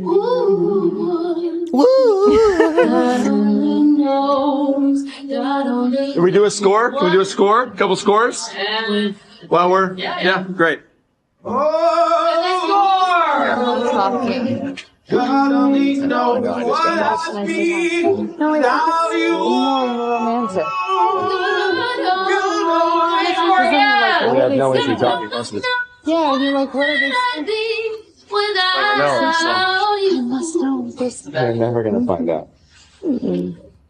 God only knows. And they win! Oh my gosh, we don't shut up. And Emily and I have Wait, hold on. This is... Okay. Oh, God, I fucking hate this player. And they win! I know you and Ryan talk all the time, he said. Oh, like when they're making up? When they're making out? I think so. The way that he describes it in his suit is he was trying to like connect with her. So if she's saying like, let's talk, he's like, oh, I guess like you and Ryan must talk like all the time. I find that comment weird. It is weird. It's weird That's that a he weird brought comment. it there. He has some plausible deniability, but like, let's think about it. She's like, we should talk. It's more romantic. And then he brings up her husband. I know you and Ryan talk all the time. Also, in her suit, It's like, whoa. she is very uncomfortable by the fact that he's not in character. And he is really like cementing the fact that they're not in character by referencing Ryan. That's interesting because I feel like she's trying to be in character. You think? And he's being more loosey-goosey about it. He is the director. He's giving notes here and there. Mm-hmm. But this comment is super inappropriate in my opinion. I agree with you. Like bringing up Ryan. Yeah. Well, and also being like, oh, you talk to Ryan all the time? Like, Mhm. why didn't you want to make out with me or something like that? No, that could be the case. I was interpreting it as like, oh, you want to talk and to not make try to not make things awkward. Like he's talking like bringing up her husband instead of like. That's what the else would they opposite. be If you're having a talking romantic scene, bringing up her husband is fucking odd. Oh, go ahead. No. I'm sorry. No. This is go ahead. No. I was just gonna say like. Hold on. Jazz says, I think Blake has feelings for him and he didn't reciprocate. Oh my Okay. God, you got to go back to the. No shot. No, I don't. I think that that's tinfoil hat theory. A lot of people are talking about it, so there is a slide on it. So yes, we'll talk about it. The but I body don't language that I'm seeing is that he's being flirty and she's not into it. You think? Yeah, but I'll keep watching. I'm a Baldoni hater, I admit it. All right, I'll keep going. Yes, we don't shut up. And Emily and I have we have these moments where Staring? You just stare? Wait, pause it really quick. We've done it for like 5 minutes. What? Because there's also the factor of Blake is saying, let's talk in this shot. So maybe he's just trying to conjure up words in the moment. And then he brings up his wife after too. Right. I don't blame. He could have done that though because he overstepped his bounds and he was trying to save it. Mm-hmm. But yeah, I don't blame him for shooting the shit and stuff. it's like, I think he would find it terrifying. We just literally hit each other and like When I time found a sociopath. and time stops. Yeah. But like that's just how it's been for us from the beginning. No, we're like, oh my God, there's Are they filming right now? What is happening? no. It's like, oh my God, I forgot to tell you something else. I think that's cute. You guys are really cute. I think it's more than cute. They won the Stanley Cup. I think it's amazing. Yeah. Why's she getting weird about that? It's more than cute. Yeah, I still think that they're This is just such like a weird- conjuring words up. Yeah. Are those her hands in between them? Like Let me kind of see. like this? Because that seems like she's not super. No, she's acting. I think so the she's body resting language her is there. hand on Yeah, his she's resting it chest. on his chest, like in Yeah. a flirty way. Okay. I want to know who brought up the Stanley Cup. Someone in the background just said they won the Stanley Cup. Because that's why people are cheering. He's directing the background. There's like okay, a okay, sporting okay. event going on, and they don't even care about that. AB. All they see is each other. Right, okay, got it. And then let's just do one almost like super close. Yeah. Can you guys frame up on the Sebastian on you? Yeah. We'll just do like our lips are right next to each other. Yeah, gotcha. But I think I should start talking. Okay. Do you know what I mean? Yeah. Yeah. Okay, 'cause then ready? Still rolling. She is very insistent on the talking thing. don't give it to them. They want it. Don't give it to They them. score. So she's saying, I mean, this theory of her being in love with him is so falling apart. She doesn't want to make out with him. She's like doing everything in her power to be like, let's just talk. Let's not kiss. Yeah, I think that argument without a lot of evidence is pretty insulting. to a Frankly, it's woman who said she Baldoni. was It's sexually Baldoni propaganda. Like, these are the people that are on his YouTube channel simping for him. Like, grow up, dude. It's an interesting internet story, so I understand the appeal there and why people like want that to be the case. But I genuinely think that it's not like that. I see someone, I don't know, I feel like she should be doing, I mean, he's a director. I think it's okay after doing what he had intended to maybe then suggest, can we do one more take doing it this way? But I don't know, I find it a little weird to just immediately suggest doing it a little differently. But I could be wrong. Well, let's finish this. Let's watch it. And then let's go back and read what she said happened. Just keep restraint. Yeah. Score. Just do a little bit of restraint. Right, come on back. They want it. Don't give it to them. That was a fake ass And they laugh. couple by Work the on your bar, walk acting. towards us, cross. Never know your name, sorry. Ponytail lady. And then Cross this way, cross this way. Take your date, cross this way.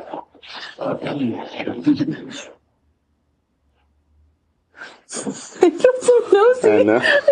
And my noses. and my nose is so big. Yes. I was hoping. I feel like they should both be more in character. Like, this whole chit-chatting thing is very bizarre. I agree. This is an important. This is very part. important, yeah.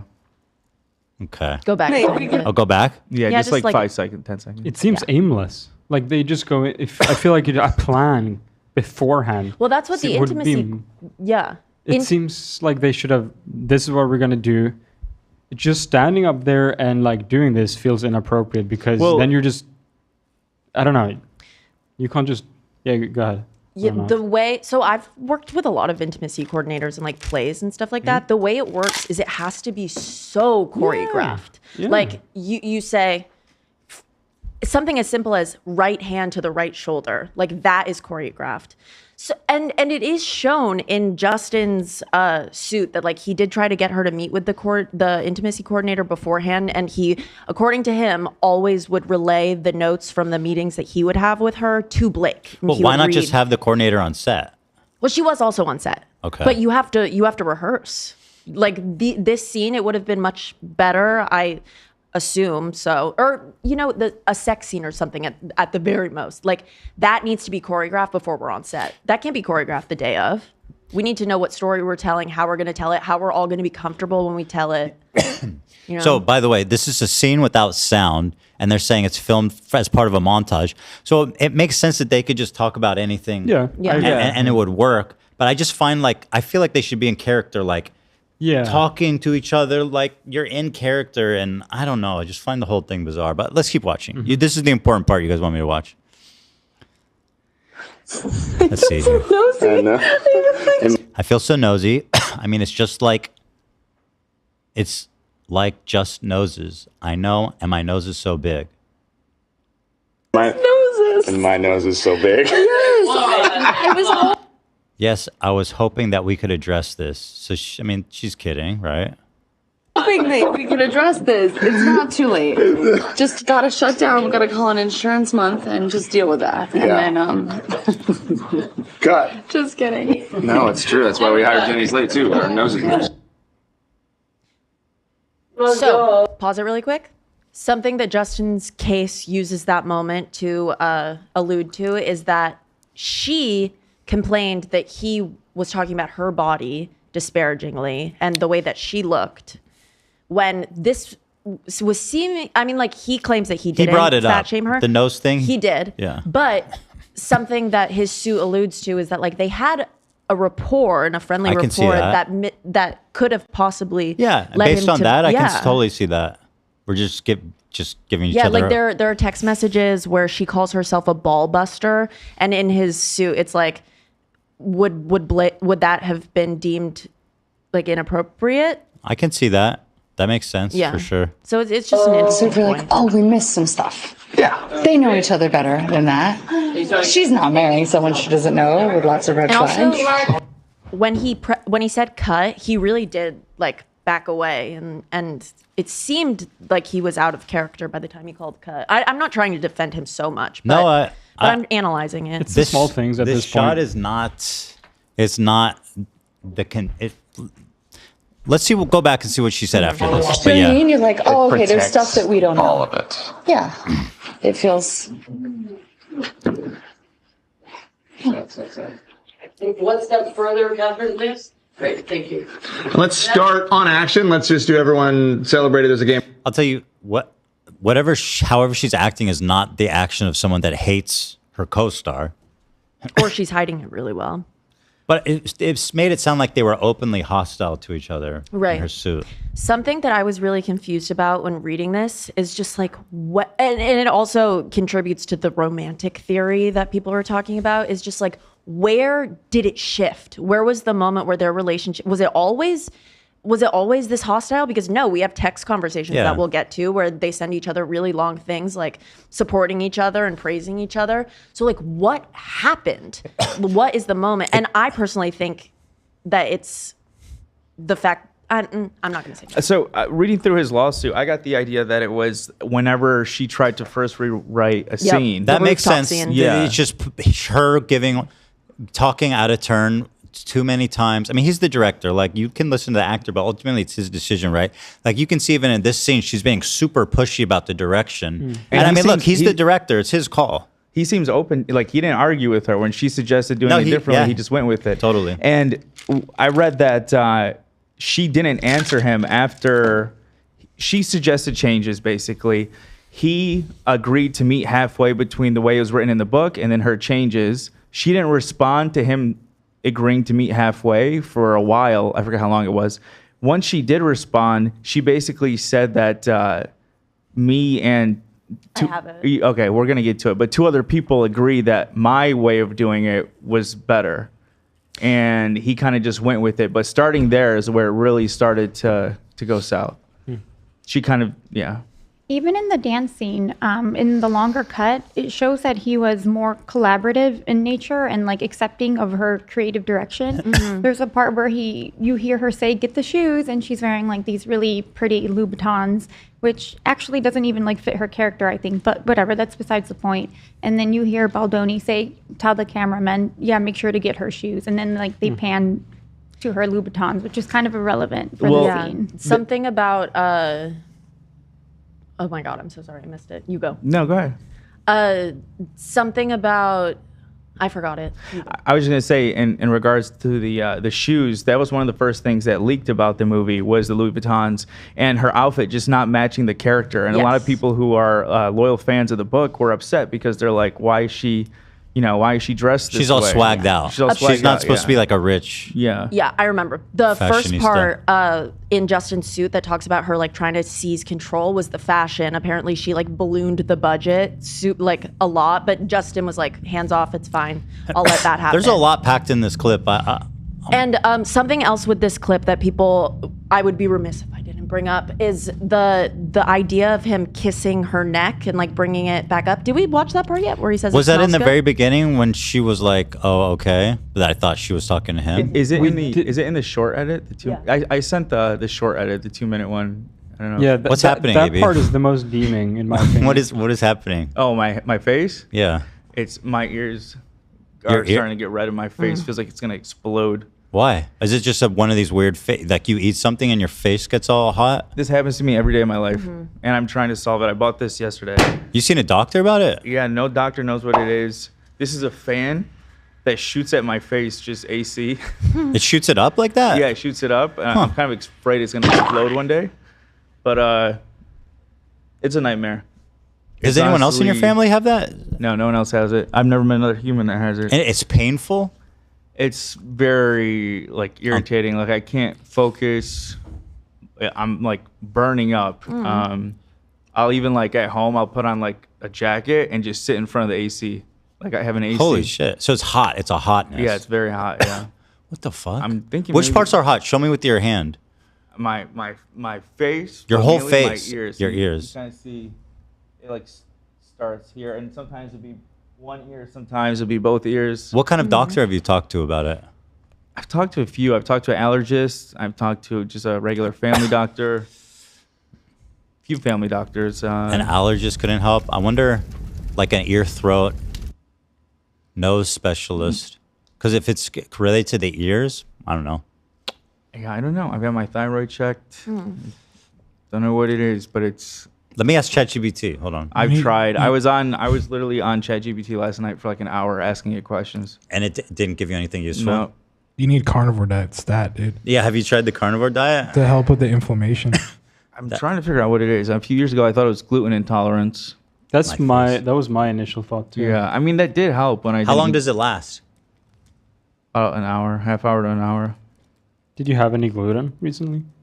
What is that? Did you have any gluten? To eat? Oh, gluten? I don't think so. We tested I had an that. apple and peanut butter. And caffeine. What else do you Caffeine's a suspect trigger. for- Hormonal changes, certainly, something could cause that. Have you checked your hormones? I mean, I got general blood work not that long ago. Because I know when they test your hormones, it needs to be like specifically in your before you eat anything. I know they're specific, but anyway, that's an idea, potentially. Rosacea, I mean, could be rosacea. Right here, dude. Have you seen a dermatologist? Because that could be a good one. I have, yeah. No help there, huh? But the only doctor that even told me something is just that it could be related just to my, I forget what it is, but basically my blood, my circulation, anything that gets like my heart rate up, that it's just showing on my face. Well, so when you run or exercise, does your face get hot like that? No. Blood pressure. The blood of God. Some nerve-related thing. Blood boiling. Keep a symptom diary. That's a good idea.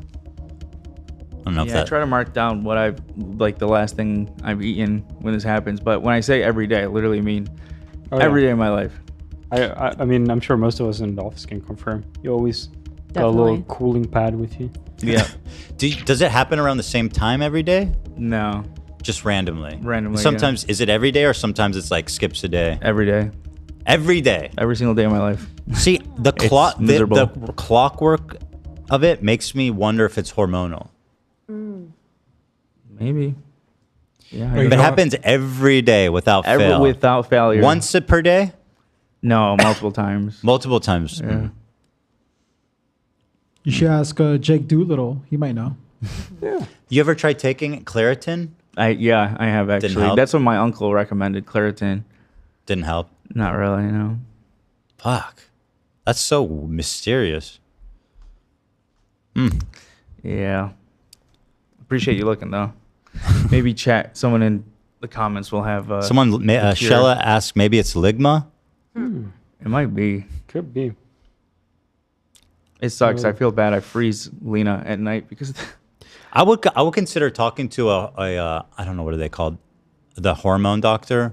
Or I guess if you're a guy, it might just be a, what's the penis doctor called? Urologist. Yeah, it might be a urologist. Or like a men's clinic type of thing. Yeah. Who checks hormones? Which kind of doctor?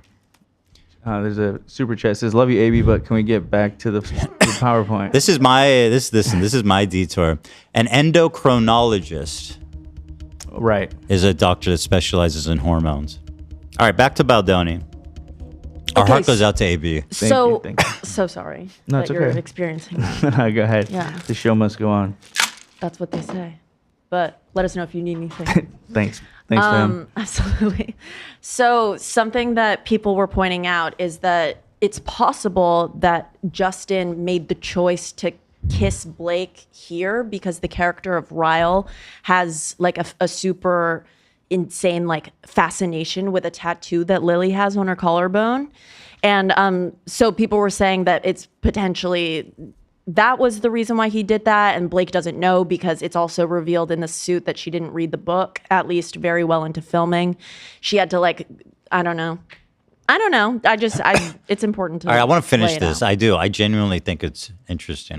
going on. Although I'll say Hasan is having. Not that. God damn it. How'd that happen?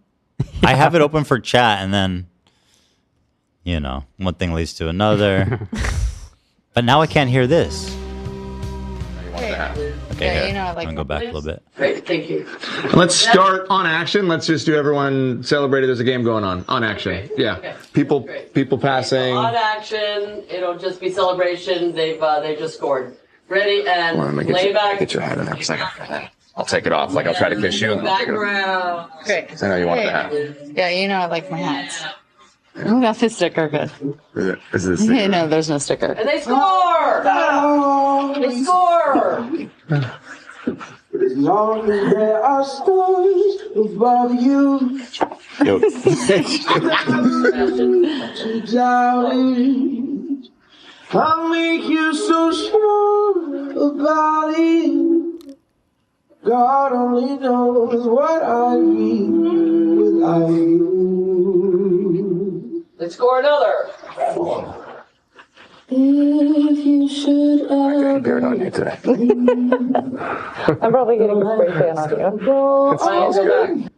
That was the moment. She says, "I'm probably getting spray tan on you," and he says, "It smells good." So this one I thought was pretty different from what she said. Definitely, happened. yeah. She said something along the lines that he just commented on her smell. Let me read it. It It says, like he sniffed her panties. And was He like, did not. You smell good. He did not act in character as Ryle. Instead, he spoke to Miss Lively out of character as himself. At one point, he leaned forward, slowly dragged his lips from her ear down to her neck, and he said, "It smells so good." That is an outright lie. It says none of this was remotely in character or If based on this any is the dialogue. scene that she's talking about, maybe it's some different scene. I don't know. I mean, maybe, but in his suit, he counters that exact point with this. So this is allegedly that was a lie. counter evidence. You think? I mean, I'm looking at it. It is. It didn't is happen more like that. Let's different watch than again. I remember. Yeah. I'm probably getting spray tan on you. Well, it's not that. It's my body makeup. Wait. Oh, God damn it. Beard on you today. Am I getting beard on you today? I'm probably getting spray. Am I getting beard on you today? It's a little uncomfortable. Yeah, it's a little like personal. It's like, am I turning you on? Yeah, a little. You know, it's, don't worry. Yeah, it's like referencing himself specifically. Like, am I getting my beard I felt on a you? little weird energy from that. And then Seems like he's referring to something that happened before, though, right? It does sound like Because that. am I doing this today? Maybe. Just speculating. It seems like something that happened before that was joked about or commented on. It does sound like a familiar, like I'm getting my beard on you. And then she's, it's just an intimate thing, like rubbing your facial hair on somebody. It can be seen either way, but I feel like either way, it doesn't negate the fact that she felt uncomfortable. I agree. Who's to deny that? And it's also her saying, I might be getting my spray tan on you. It could be her being like, get off of me. Yeah, it's true. Like it's spray, like you don't want to rub spray tan. Right. And you don't want to get body makeup You don't want on. people touching it. I'm curious about a thing. Does it happen a lot where the producer acts in the movie? Because to me, this is like a massive Director acts in their movies a lot. Yeah. It seems like a massive like conflict issue because it must be harder to speak out about being uncomfortable when he's literally the director. It happens all the time. To me, that's weird. Actors, they'll write and direct their own movie and then they star in it. And then like put themselves in like sex scenes and shit. Yeah. To me, that's a little bit weird. I Like mean, there's something I don't there. think it necessarily needs to be weird. I don't. I don't think so either. If you have like an intimacy coordinator on Mhm. set and everyone's consenting, but it seems like here the lines were too blurred. So is there no power dynamic really there? Like if she feels uncomfortable, There is. I mean, there certainly would is. be with a director anyway, right? Well, this is Yeah. a more unique situation where Blake is like a bigger, I feel, actor than he is. And Well- she clearly has a lot of say on set. Yeah, she has a lot of scene. swing. Yeah. Yeah, that's what makes it so interesting is because she actually has probably more power because of her and her husband. Yeah, she at one Yeah, point yeah. before they returned to filming, if he didn't comply with a specific grievance that she had, she did say that he would have to recast her in 2 weeks. So she like gave him ultimatums. It's pretty hardcore. Non-negotiable ultimatums. But yeah, I can see it that way. I'm getting spray tan on you, which smells good. Well, it's not that. It's my body makeup. Let me hear the way he said it smells good. Beard on you today. I'm probably getting spray tan on you. Well, it's Okay, not hold that. on, hold It's on, my hold body on. makeup. She gave that a pretty hearty laugh. She didn't need to do that. This is very confusing. It is confusing. Well, it's not that. It's my body makeup. My body makeup? It's not my spray tan smells good. It's not that. It's my body makeup. So, what's the? Is this saying anything? Not really. It's him saying, I'm smelling your spray tan. Don't worry, it smells good. She's like, I think what you're smelling is my body makeup. to me, this entirely. Oh, so she's like, no, you. It's kind of like, yeah. There's no. Okay, I see. I think that's her. Maybe could be a little defensive on her part. Yeah. My thing is like, did he do something that was not planned? Was he supposed to kiss her on the neck? No. So all this was according to plan, according to what the script said. No. It was not. He was not supposed to kiss her neck. That Did was he not. kiss her neck or was he hovering? I couldn't tell. He did kiss her neck. Yeah, so then, in my opinion, that's really weird because he did something that was not planned for and she didn't sign up for. Yeah, the stage direction With just that says in that they're mind- slow dancing in a bar. With that in mind, it's actually changes my opinion a lot. Interesting. That's interesting. So what good would it even do me? And they win! They won! All right, cut. Hold on. If the scene is just that they're slow dancing, what's with all the fucking like? Yeah. What do you mean? Why don't it's like there's no explanation for why wouldn't they just make out if they wanted to in character, right? Like what? Mhm. They're like a Well- couple. Because what's with all the like? Well, this is probably before they've officially, like, But isn't there a younger version of her where they're together? No, the younger version of her has a different boyfriend. Oh, okay. They parallel the two relationships against each other. But yeah, I mean, when you're acting in a scene, it's really, I guess it gets confusing. And he should have asked consent to kiss her neck. He really should have, especially as a director. And if you don't have an intimacy coordinator because it's not like needed for this scene right now, like you need to be very, very clear with what you're doing. This could serve as a lesson to a lot of filmmakers, I guess.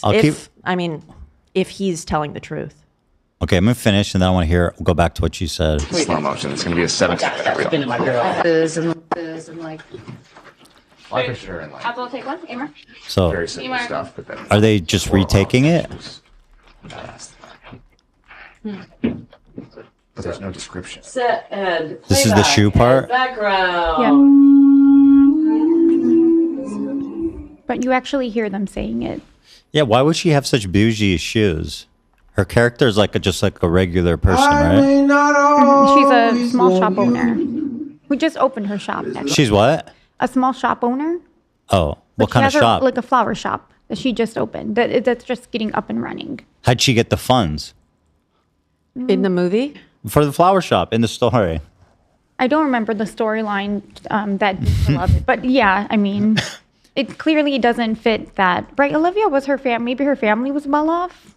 I don't remember that. I think her dad was like I don't remember it enough. An officer or something. I don't know. Yeah, her mom but- was living in a very big house in the movie, but I don't think they mentioned her paying for. You saw the movie? Yeah. Yeah, Oh, and I saw actually- the movie and also listened to some of the audiobook. Yeah, even if her family was well off, though, I mean, like she had there was tension between her and her father. So Yeah. It still and doesn't seemed really she make was- sense Yeah, that it she- doesn't. It doesn't fit. The narrative. Why didn't she just put on like a full Gucci sweatsuit? But that was also like a huge thing because that's when the movie first started getting bad press when the photos leaked of the set and her in like what the public deemed as like ugly outfits. So, okay. So it was like a big deal because the wardrobe, like production had already planned it out. It was budgeted and everything. And then she was basically like, no, and kind of took care of that all on her own. Okay.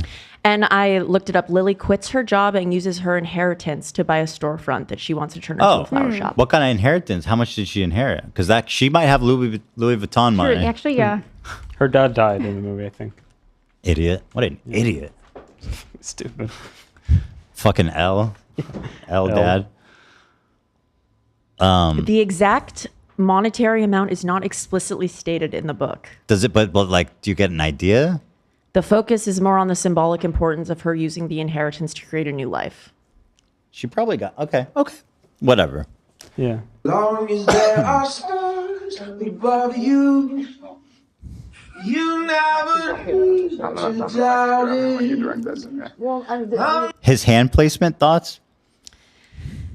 Yeah, I think bottom line, it really comes down to like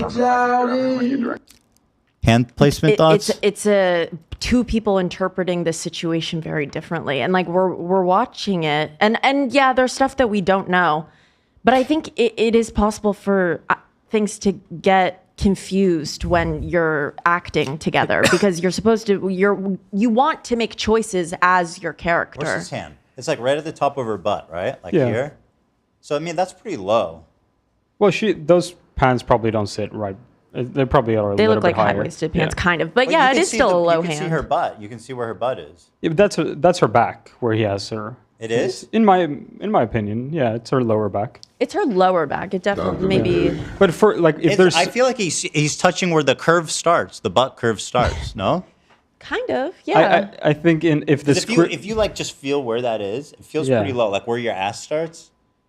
yeah, but if the script says slow dancing, I think that hand placement isn't anything super weird. If You it's guys- slow dancing. We have so much more. Okay, let me. I gotta finish this. I'll make you so sure about it. Ethan, have you ever seen a movie? No, I've never seen a movie. But we're talking about pretty like minute details about what was agreed to and what's not. I am trying to interpret tiny little body movements here. Okay, there's not a lot to go off of here, people. Which is what the court. I know it's a will be romantic doing. movie, but did you read these filings? Like she's accusing the guy of sexual harassment. So let's, you know what I mean? Let's take the minute to see where's his fucking hand. For real. Right? God only knows what I'd be. Let me get my heel. My heel's being cropped out of there. Don't crop out her heel. This sparkle. Very accommodating to her directorial notes. Objectively dumb. What a dumb shot. There's no shot they used that. I think it was in the movie. They used it. They used the feet shot? Well, remember she Yeah. had the last cut of the movie. Oh, it was her. Yeah. She put the foot Yeah. shot in there. Yes. Stupid.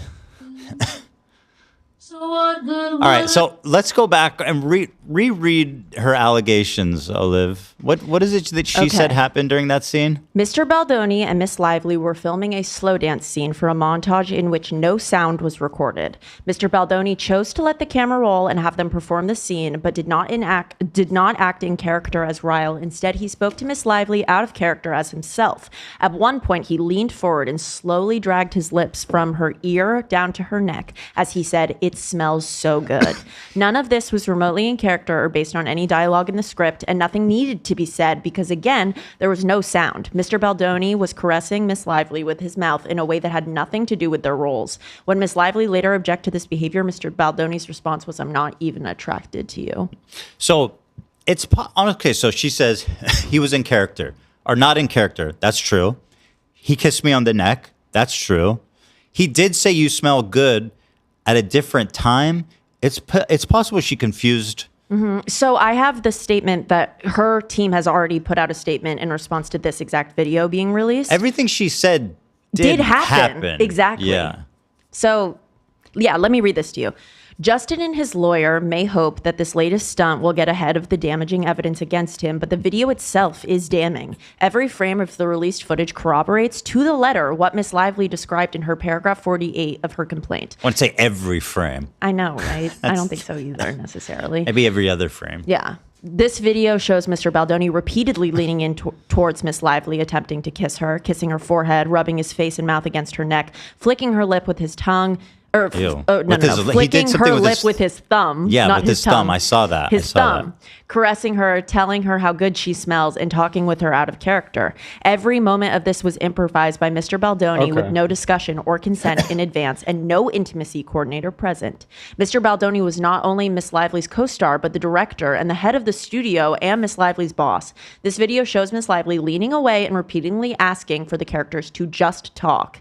Any woman who has been inappropriately touched in the workplace will recognize Miss Lively's discomfort.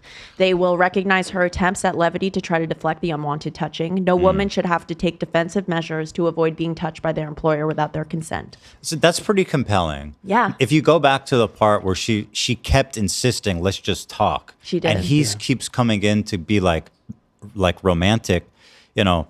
If they didn't discuss that and she's got really hard boundaries that they've discussed beforehand, then yeah, that's inappropriate. Yeah, 100%.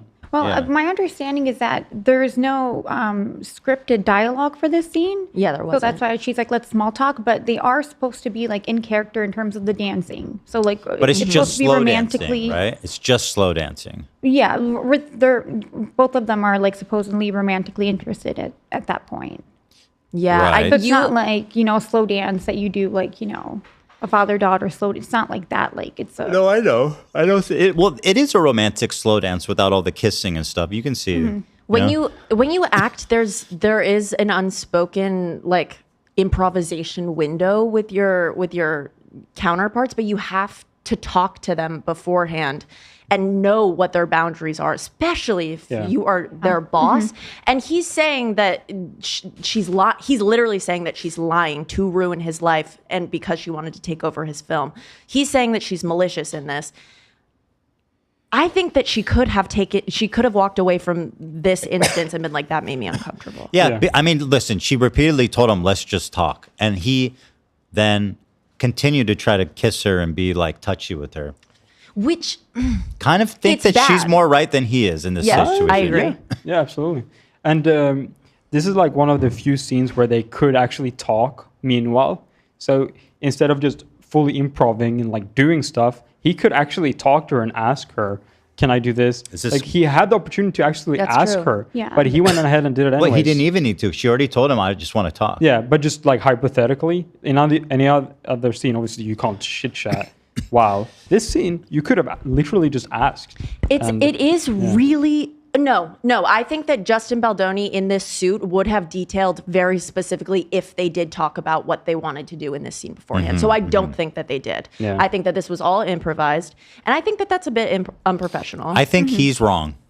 And also, like, he could have been a little distracted because as the director, there's just so many moving parts happening. And I think he's not, like, fully, like, mentally engaged in that scene. And he's also just thinking about, like, all the moving parts that are happening. Seems to me that he was really interested in her, from what I saw.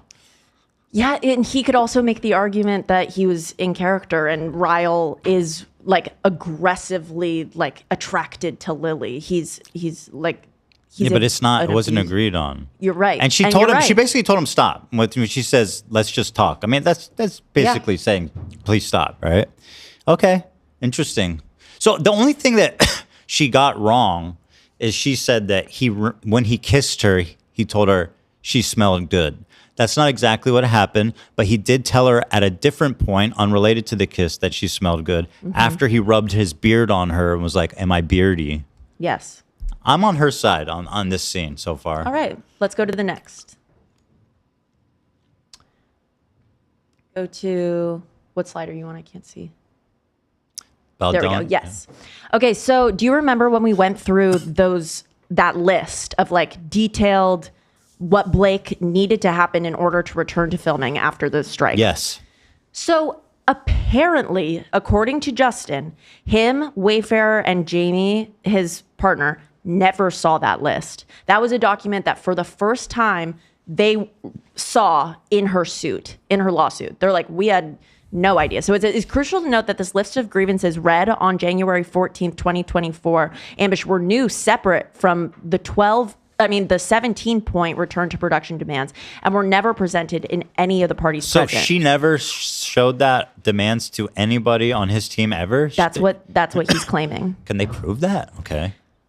I don't know. I guess well, in it should be discovery, easy to disprove yeah. if somebody's got it in the email before that or something. They'll go through a discovery process where that email will That's either pretty exist or not. shady if she never sent that to anybody. Agree. So they're saying that the list that they did see and they did agree to was actually a 17-point list that included some things that they were like, I don't know if I agree with that, but most of it was just vague, like we need an intimacy coordinator, stuff that they already agreed to. Go to the next slide. Do we have that one? We will... This is the one. So I'm going to show you the 30 first, and then I'm going to show you the 17. Good. Okay, so this is from her list that she claims they talked about before they went back to filming. The ones that pop out to me the most are no more mention to Blake Lively of personal times that physical consent was not given in sexual acts, neither the abuser or the abused. No more mention by Mr. Baldoni of him speaking to Blake Lively's dead father. An intimacy coordinator must be present at all times when Blake is on set with Mr. Baldoni. Next. No more personal physical touching of or sexual comments by Mr. Baldoni or Mr. Heath will be tolerated by Blake Lively. No more improvising of kissing. All intimate touch must be choreographed in advance with Blake Lively and an intimacy coordinator. No biting or sucking of lip without Blake Lively's consent. And all actors participating with Blake Lively in intimate scenes involving her must be any state of nudity or simulated nudity, must be classified as active working actors, not friends of the director or the producers. Do you remember that? Yes. During the the gynecologist was played by his friend. Yeah. His friend is like a very trained actor. And also they casted Blake's sister on, I mean, granted, Blake's sister wasn't like up in between someone's legs, but Justin does say that this friend, yes, they know each other, but he's like incredibly trained and he has a like vast resume. Okay. I mean, which it's still uncomfortable, the fact that they have a familiarity. She kind of made it sound like it's his mechanic showed up and she did a little. Okay. All right, let's go to the end of this 30-point list that they apparently never saw. No more entering, attempting to enter, interrupting, pressing, or pressuring, or asking Blake Lively to enter her trailer. by Mr. Heath or Mr. Baldoni while she is nude for any reason. No more private multi-hour meetings in Blake Lively's trailer with Mr. Baldoni crying. This That's awesome. Okay, he responded to that instance in this lawsuit as well. Apparently, after those photos that Lena was talking about leaked, the paparazzi photos of her in her costume, and people were like, first of all, she looks kind of old, and second of all, Lily would never dress like that. They were having a conversation in his trailer where she complimented him a lot about, they were talking about the fact that the media didn't like it. He says that she complimented him, which made him emotional. And in that conversation, he did get emotional, but it wasn't what she described. He says she complimented and he started crying? Yeah. That's ridiculous. I don't know. Well, it could what? be I mean, nice.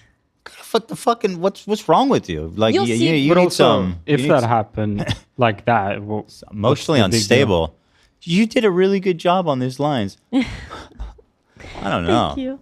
Well, it's also, this is his big project, you know, it really does. I mean, It depends what she I don't said. know. It depends how big of a compliment we're talking about. You know what I mean?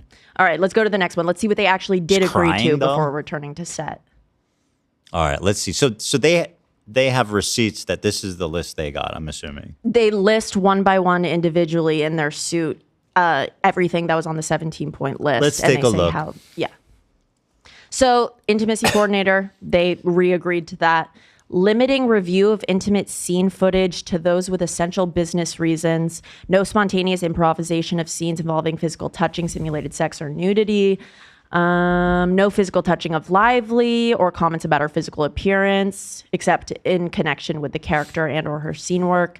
No discussion of personal experiences with sex or nudity, including as it relates to conduct with spouses or others. Something that he mentions in his suit is that, if you remember, she was like, don't talk to me about porn. Like, I don't want to see porn. I don't want to XYZ. I don't want to talk to you about porn or your sexual experiences. Yeah. Apparently, he recalls that the situation happened where she said, I don't want this scene to look like porn. And then she said to them, actually, I've never seen porn, which prompted Justin to say, actually, I really commend you for that, as I have a porn addiction, which I talked about You publicly. don't volunteer that. That's fucking weird. He used to have one. No. He used to have one, but he's talked about it like It's in his publicly on books. stuff. No, but who gives a fuck? She's like, I've never watched porn. Well, actually, I had a porn addiction. Like, I guess. Even knowing that about someone, it's like too much info. I guess, yeah, saying It's I've never weird. watched porn isn't as Fuck. personal as opening up and being like, well, I love it. Also, maybe I'm risking being too judgy, but I feel like just someone who's capable of having a porn addiction is already like kind of bizarre. It's just an interesting and I point. mean, like, as a guy, if you have a porn addiction, you know what I mean? Like, you cannot stop watching it, downloading it, wherever you are. I mean, that says something about your psyche. I think also says a lot on how he views romance, because he is very touchy, it seems, and that's because he finds that romantic, or he like wants that. I think the porn addiction does not, even though like I'm at the risk of being judgy, because we all go through problems and we all, and he's recovered from it, which is commendable. But even still, that factoid does not help his case, in my opinion. To back up to the point number 3, no spontaneous improvisation of scenes involving physical touching. Baldoni alleges that she didn't want to meet with the intimacy coach, and he provides a text message with him and another producer where he says, just want to tell you about this. Seems she doesn't want to meet intimacy coordinator until we start, which may mess up the workflow, but I can still meet with her, of course. Yeah, that was in the last PowerPoint. She apparently, it was just before filming that she didn't meet with the intimacy coordinator. Apparently on set they worked with her, but through Baldoni's suit, it does seem that he worked very, very closely with her, as he had he says that he has an entire handwritten notebook of notes that he took so that he could relay notes from her to Blake. The list thing I find is bizarre because there are stuff in here that is, condemning him, and whatever she's accused of in her document, her 30 points, could be seen passively through the stuff listed here.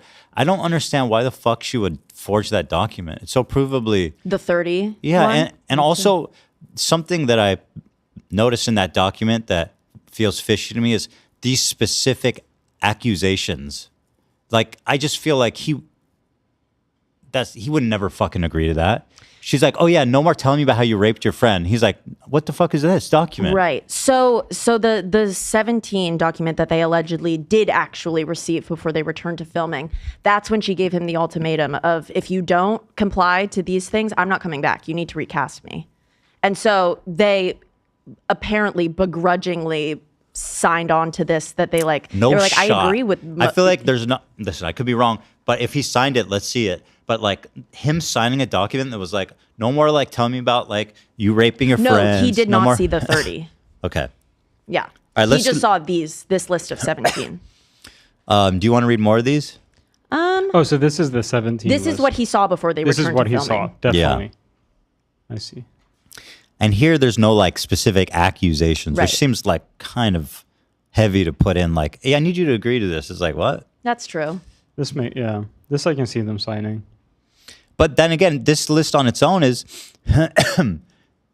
definitely suggestive of some inappropriate behavior on his part, you know? Yeah. Just, it's interesting. Number 10 says no retaliation for requests. And so I believe that Lively's lawyers are planning on using this contention against him by him even having this lawsuit. But it's saying that they're saying that it goes against number 10, which is no retaliation. I think what they're saying is that the smear campaign that they started violates that condition. I mean, the fact also this doctor I see 16 is all players must be hired through talent agencies, not personal connections. Even if he's a professional actor, it's still weird. Yeah. Especially the way if he was like, hey, this is my buddy. I don't know. Let's keep going. What do we got here? Okay, so this is in Blake's suit and in the New York Times, if you remember, some like texts that got a lot of traction were from his PR team, and that they were saying we need to like tell him how lucky he is, just how fucking lucky, the whispering in the ear, the sexual connotations, like Jesus fucking Christ, other members feeling uncomfortable watching it. I mean, there is just so much. Those were included. What was excluded was them then saying, doesn't matter if it's not true. And then the other PR person saying, I know, I don't think they get that. They think that the truth wins, meaning like Justin Baldoni thinks the whispering that in truth the will ear, come the to sexual light. connotations, like Jesus fucking Christ, other members feeling uncomfortable watching it. I mean, there's just so much. Doesn't matter. I don't understand. So out of context, this text looks like his lawyers are saying that he did all that shit. Yeah. It's just so much. But really, they're saying Blake's claims, all of that is just so much. And it doesn't matter if it's not true. Wait, hold on. They're talking about her claims in this Yeah. text? So I thought these texts were old. Well, no, she handed over the work phone after the movie came out. Well, that's super fucking sketchy and easily provably wrong if she's lying. Right. This is a photo of the actual text. But then there should be text beforehand that shows that they were clearly talking about. They only include. That's what Justin sued the New York Times for sifting So through he doesn't and have the taking text. messages out of context. He doesn't have access to these text messages. Well, he has. He should now. He does now because they Yeah. included this screenshot in the But then in the suit. they should include one beforehand that's showing that they're clearly talking about her allegations and not something else. Let me see. You know. Let me go to the actual part in the suit because I took screenshots. I wonder if they.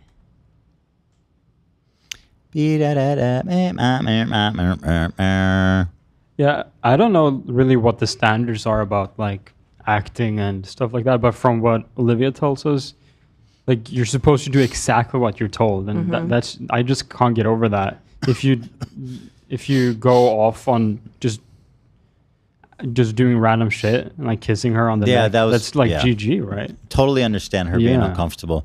And also the writer proves, like this demand proves that she was uncomfortable. Like she wouldn't just fake that Hell for no reason. Yeah, leaving a project like that I'm sure she's pretty passionate about, that's not a easy thing to decide on. Especially when I think production was like already halfway through at this point. Yeah, So already so much money and Yeah. time has gone into it. Yeah, for sure. All right. So, but anyway, it's fine, Olivia. Let's move on to this Okay, next one. I'll check it for you and let you know though. Next up, we have. Okay, this is a reminder. We're going to another instance, a direct discrepancy instance. So if you remember this story, on another day, Miss Lively wore a low-cut dress to facilitate breastfeeding, but had covered it up with a coat.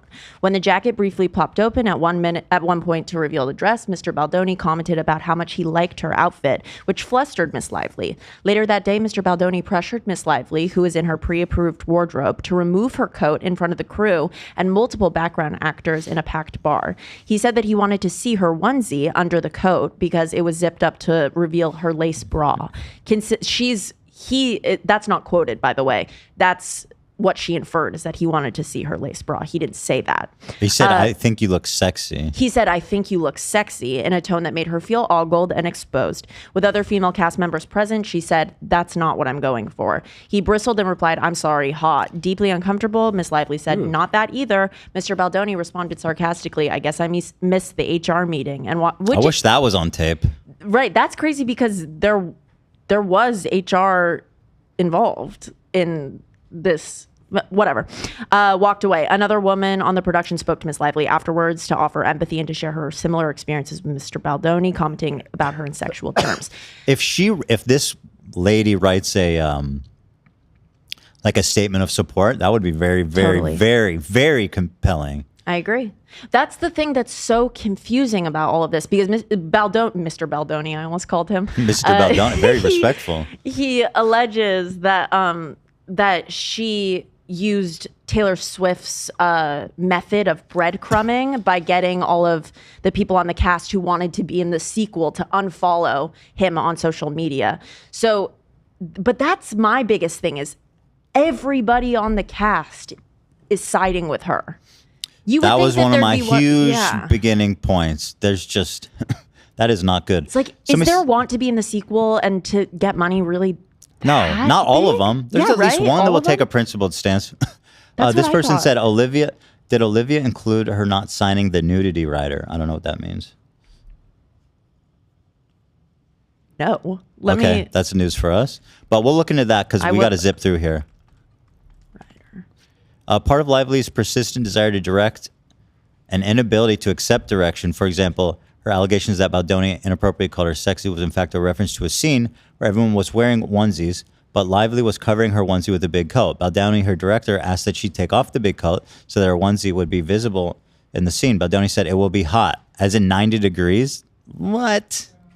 Apparently it's on tape. Where's that? I want that. I also that is ridiculous. Whoever's lying about this is being ridiculous. I agree. That's holy shit. But that's he's not so different. He's not denying he said hot. Correct. They both are saying somebody said she's hot. Yeah. What the fuck? I gotta see that scene. Baldoni, well played, Blake. I feel the same. It's such a good feeling to get to work. Wait. That we're proud of and to do together. It just clicks when we find it.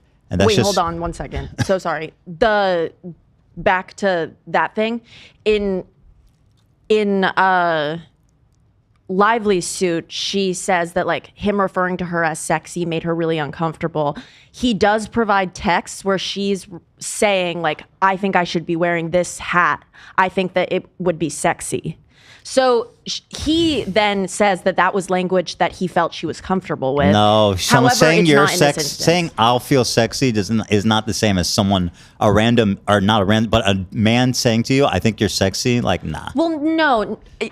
Yes. Let me read it. But if it's a director looking at a costume, It and really he's like, depends. A lot of this is like so Yeah. much he said, she said in terms of like, it seems like they agree on the facts more or less, but it's all like, oh, well, I said it like this. Yeah, and I interpreted it that So way. I think the stuff that's on camera, I know we don't have this footage, but I think it's telling to like look between the lines of the stuff that's on camera because like you said, they both admit that he said hot. Yeah. And they both admit that he said sexy. But I feel like what's telling in all of this, going through the 17 different contentions, this one in particular that we're talking about, because his explanation is such dog shit. He says, Baldoni said, quote, "It was hot," end quote, as it was 90 degrees in the small bar with no air conditioning.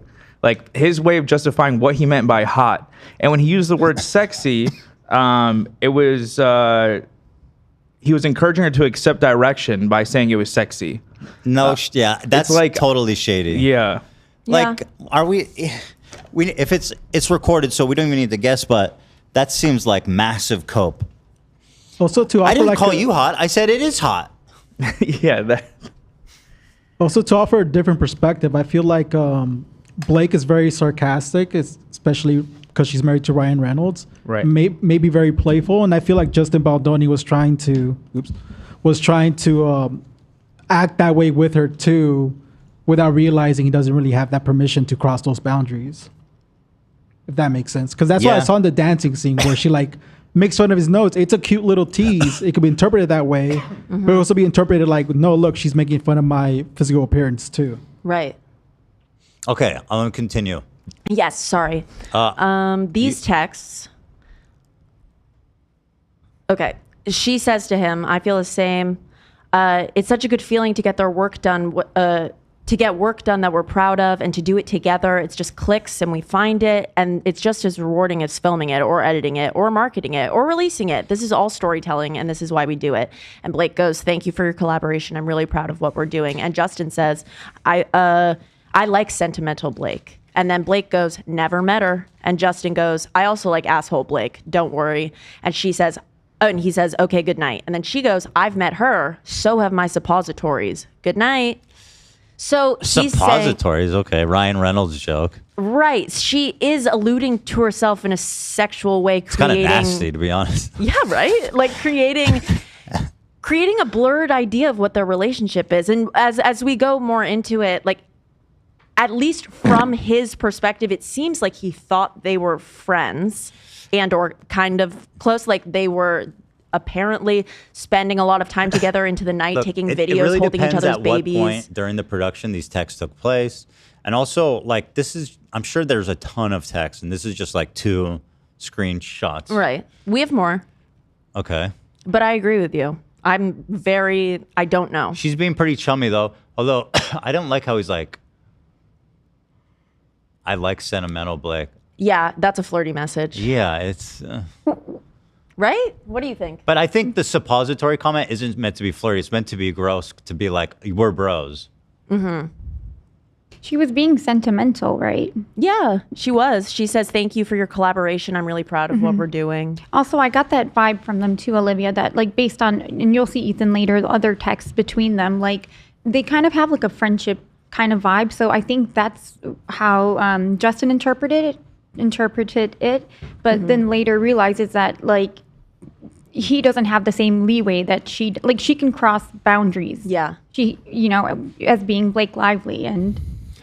Yeah, and especially when you're a director, like maybe there's like room for Blake to possibly step over boundaries because she's an actor, but when you're doing that as a director as well, it gets really complicated. So my suppositories. All I know is that Ryan Reynolds has much more involvement in this than we think. Yeah, that's all I know for sure. Totally. Lively was so close and comfortable with Baldoni that she freely breastfed in front of him during meetings. She took photos of him holding and soothing her crying baby in her penthouse. They laughed deliriously. What the fuck are you? What kind of description is this? They laughed deliriously during late night writing sessions. This contributes to why some people are like, "Oh, were they romantically involved?" He might be trying to imply that. But like this characterization is so fucking over the top. All of these events took place after the alleged sexual harassment. Lively's accusations seem to come out of the blue. He allegedly has a video of her after.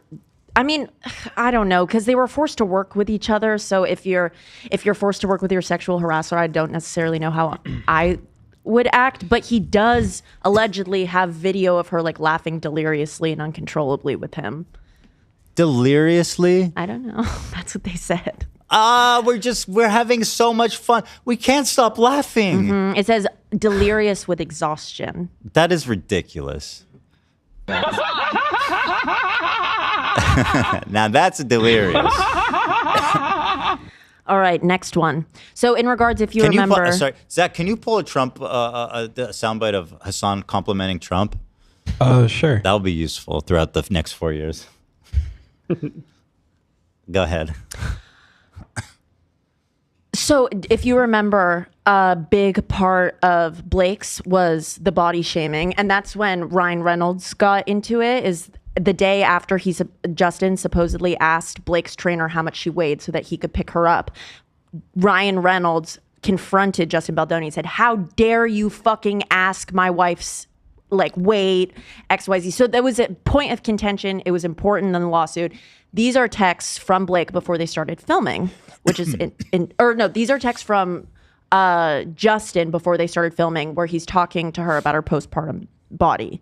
He says, I want you to know you will look amazing. Anything you are insecure about, we will talk through and get creative together and make you comfortable. I just don't want you to stress about your body. It's the last thing you need. As soon as I have a rough schedule that's even remotely accurate, I'll share to make sure the team keeps this in mind as well. Go to the next one, because Blake's response. She says, "Thank you for the voice memo. It is deeply appreciated. You are everything you promised to be as a collaborator. Thank you. I know my job here, and this piece is in big part my job here. We both understand the assignment as actors in the roles, but also as producers and also as marketers. We understand artistically, yes.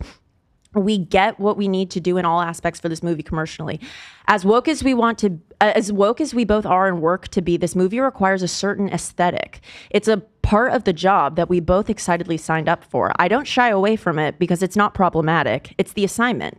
Like when someone is about to start an athletic event, it's their job to be in top shape. My husband and I both look certain roles as athletic events, and this is one of them. It's not always a part of the job, but on this one it is, and that's great. As much as I love to not think about it, that would be irresponsible and also impossible because it's unrealistic to acknowledge what I need to do. Go to the next one. It really depends when this was sent. You know this was before they started filming. So then it doesn't mean a goddamn fucking thing. Sure, but go to the next one. She says, "We are gonna kill it and be so fit they have to Lola," which means edit us to look less banging. This contributes to. I'm rolling my eyes. But why? But then why did? Okay, I guess you're right because if it happened before, it doesn't mean a goddamn thing. She thought she liked him before they started editing. I think she was on board until she wanted more creative, power, and he didn't give it to her. Or he did, but still. She drank the Baldoni Kool-Aid. Right. Mm-hmm. Everybody did. But if. I guess it was a big complaint that he talked about her body when I guess you're right, because if it was in the timeline earlier. Yeah, it's before the movie started, Yeah. I don't think it, You're right, I don't think actually. it's even yeah. T-Swift, uh-oh. T-Swift in the house. So. That outfit's kind of crazy. Wow, look at her. Yeah, thank you, AB. He added the visuals. I don't know what that outfit's from, but I'm just trying to find her. Wait, what did you add? This morning, I just asked if she needed anything. I just threw some photos in there. Oh, you didn't edit the photo? No. Okay, beautiful, lovely, excellent choice. Thank you. I made the background pink too. Oh, fantastic! Yeah, thank you so much. Fantastic. My favorite color. So Blake, as production continued, she really wanted to, quoted, take a pass at writing the iconic rooftop scene. The rooftop scene is where they meet each other for the first time. It's a very important moment. And Justin was hesitant to allow her to do it. And so she sent him her pages. And in the suit, it says, seemingly stung by Baldoni's exceedingly mild resistance, Lively did not respond and went silent for multiple days. Later, she confirmed in a text message below that Baldoni's response, of course, didn't feel great, or another mega celebrity friend and Ryan Reynolds. Or two people are saying it's Taylor Swift and Ryan Reynolds. So to have my passion praised instead of my specific contribution. Lively was referring to an earlier meeting where Lively summoned Baldoni to her New York penthouse, where Baldoni was greeted by Mr. Reynolds, who launched into enthusiastic praise for Lively's version of the scene.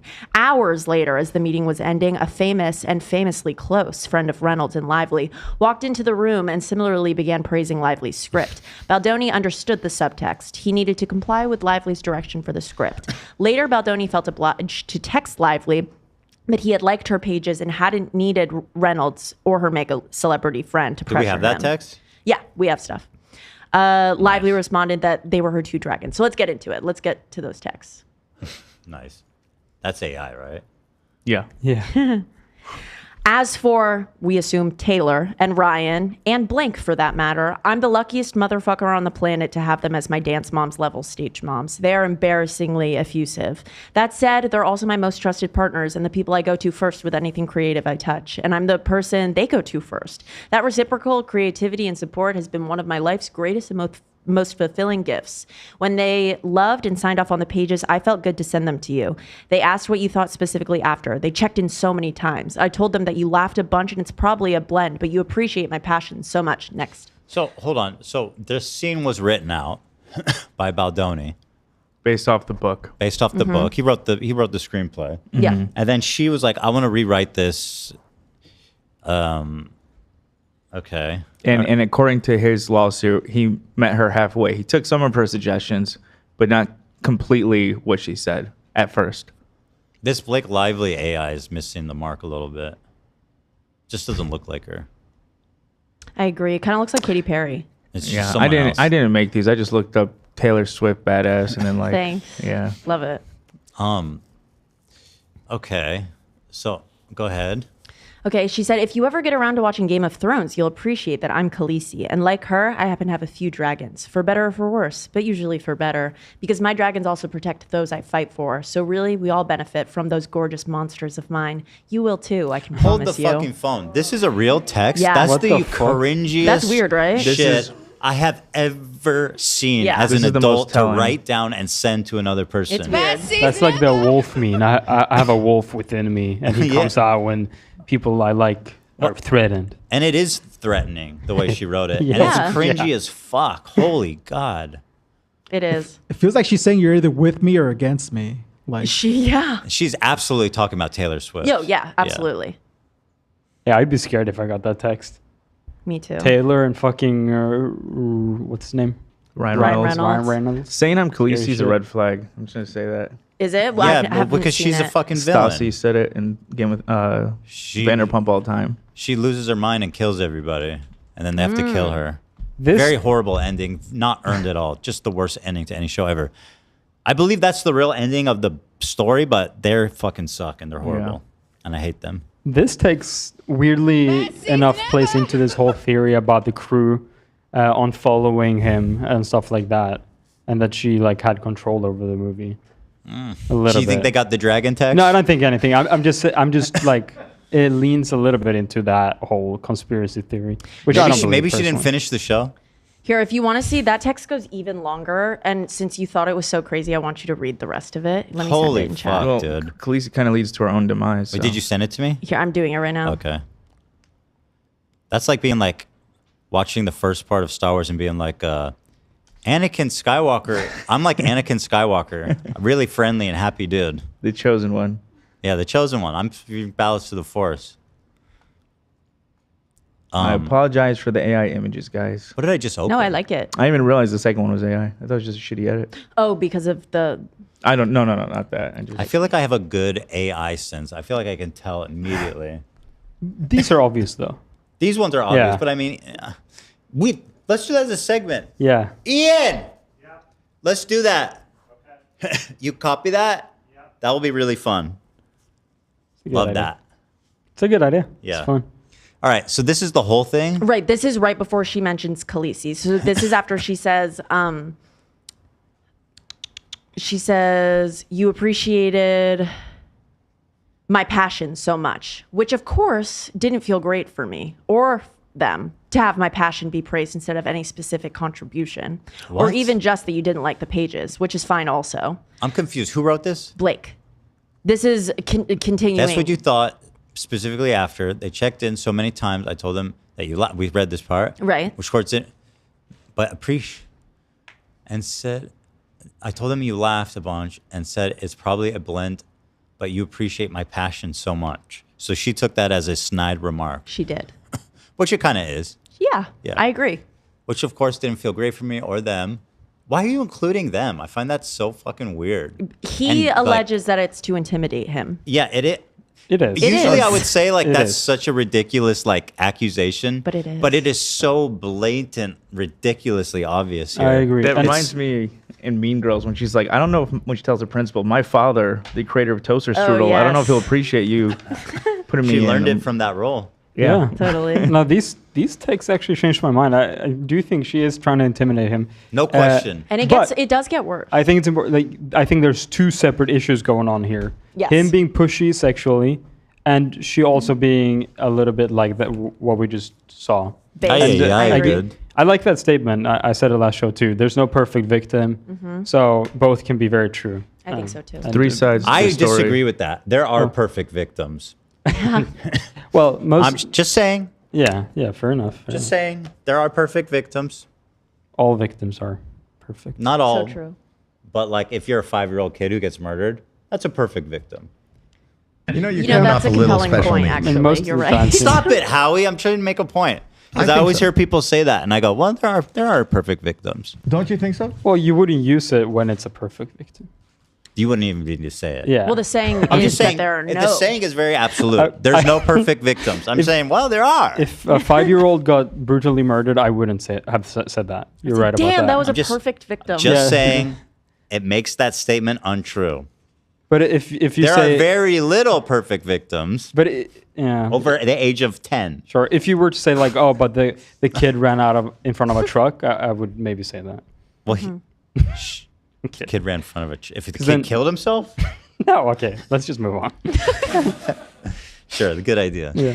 I feel like Taylor Swift may be victimized in all of this too. Just being brought up in the lawsuit and being undermined, like to be called the dragon is one of like, I don't know, it just doesn't align with Taylor's character because of her history. Like she herself as an artist has fought for her rights.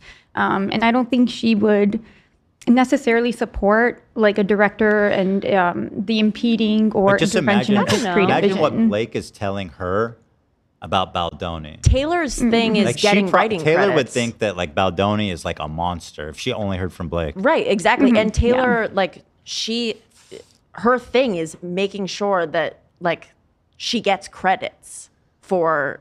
I mean, don't they're know, best. so it kind of does. No, If it's it- known they're best friends. Like, of course, she's gonna ride for her girl. Yeah, and she But- wants her girls are like if Blake, if there's writing in a movie that her friend contributed to, she should get credit for that. But at the same time, we don't even know if Taylor even knew that she was like. Yeah, that's right. She just Invoking showed her. up to the apartment, and it kind of she got kind of dragged into Yeah. the suit. It even said Totally. that she showed up at the end of the meeting. She wasn't even there for the full thing. By the way, I'm gonna buzz my hair. It's getting crazy. It's getting ridiculous. Let's do a funny haircut. Oh yeah. Don't miss the opportunity. True. Chat said when you were in the bathroom, they said you should shave your head and then have Howie on, and you and Dan dress up like him. 'Cause they want me to They want me to go down all the way to the scalp, just skin. Yeah. You should shave Oh, well, your. hold on. We got the subathon coming up. That's true, but I was gonna suggest you shave the hair right after you publish the nuke. So then every reaction clip, the classic, you have this fucked up haircut. I prefer to not look like a fucking demon. You've already done that. in every reaction. Yeah. Should do the deal or no deal how we look with the goatee. Ooh, That would be good. fire. It's powerful. That'd be fire. So another quick little note. Blake said in an interview that Ryan Reynolds actually wrote the scene. Mm-hmm. Yeah, and then like Sony had to get involved and was So asking- he's like that. He didn't like my scene. Well, she on the carpet at the premiere, she goes, "Actually, the rooftop scene, my husband wrote that. Nobody knows that, but you do now. She might have said that just to like, Get it?" yeah, just to make it seem like, you've now insulted both of us. Mm-hmm. Who knows? So let me read this because this shit is fascinating. So I think they wanted you and me to see how they felt about the work because they've been. She literally did do this where she had Ryan and Taylor at the apartment to like talk to him. That's fucking weird. Because they've been by my side far too many experiences where I've been overlooked. I spoke to you about this when we were first met. You've watched me handwrite scripts because the director is too afraid to send the FDX file. Yet he scans and someone hand types all 120 pages of my pencil writing. They've watched me be hired as a writer and paid a significant fee for it, but on the condition that I never ask for credit, which I could give a shit about. It's more the principle of the dynamic at play. They've blah, blah, blah, blah, blah. Yada, yada, yada. But all they ever wanted was a yes man. Both Ryan and Taylor have established themselves as absolute titans as writers and storytellers outside their primary gig, just singing or just acting. I'm so lucky to have them as creative barometers, but also to have them as the people who prop me up and make sure I've seen for all I can do, offer, but okay, whatever, dude. I mean, this is a bunch of bullshit. The fact that she actually did that is so embarrassing. It is interesting. So let's talk about Blake getting producer Unless credits. he really is as terrible as she right. says. That's the thing is like... But it doesn't... Yeah, I guess there is a world where that's not crazy if he's actually as terrible as she says. True. All right, we have TikToks. Okay, let's get there. Let's go. What? No. Go back. It's there. Sorry, I have to click it. No. You skipped. You skipped. Okay. Did I? Yeah. Oh. I thought, okay. Okay, so Blake wants producer credit. Baldoni and Wayfarer didn't want to give her the producer credit. Who gives a fuck? Well, that's the thing is she stepped all over their creative process, and then they're like, "Oh my God, do we have to also give her a producer credit?" So let me read this to you. It says, "Having been forced in the face of extortionate threats to concede to Lively's every demand to thus far, they believed it would be dishonest, unethical, and unjust to producers who rightfully earned the mark to falsely represent to the PGA that Lively had fulfilled the requisite producing responsibilities. Asking that they lie on her behalf was the final straw, or so they thought. In response, Lively instructed Sony to tell Wayfarer and Baldoni that any goodwill left between us is done." Okay, so... And then eventually they gave her the producer credit after that. So regardless of who's the bad guy or what, right? Like denying, first of all, they acknowledge. He says even in the red carpet interviews that she was so contributed so much to the creative process and this and that and yada yada. So like giving her producer credit is not that big of a deal, and it seems kind of bitchy of him to be like, "No, I'm not giving it to you." What is a PGA mark? Is that different than just a producer credit?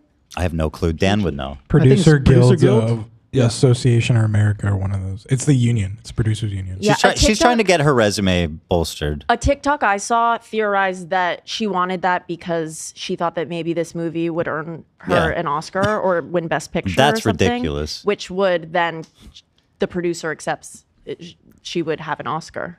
I think she wanted it on her in her Yeah, that credits also because makes then sense, too. it makes it easier to produce, to get work with other studios, to sell shit. What do you think about the quote, "Any goodwill left between us is done"? Well, I understand she'd be fucking pissed off if she's Okay. like, "I want a producer credit," and he's like, "No, fuck you." It's like, Okay, yes. what the hell? Understood. That's a huge diss on his part, whether it's warranted or not. So it doesn't surprise me at all that she would say that. In fact, I can see where she's coming from. Yeah, it's severe language. Yeah, definitely. Well, It's a severe situation. If you're denying her producer credit, well, she came in as an actor, right? I don't know. I came in as an actor, know. yes. I genuinely have no idea. He says at some point, like, she was overstepping the obligations of her contract.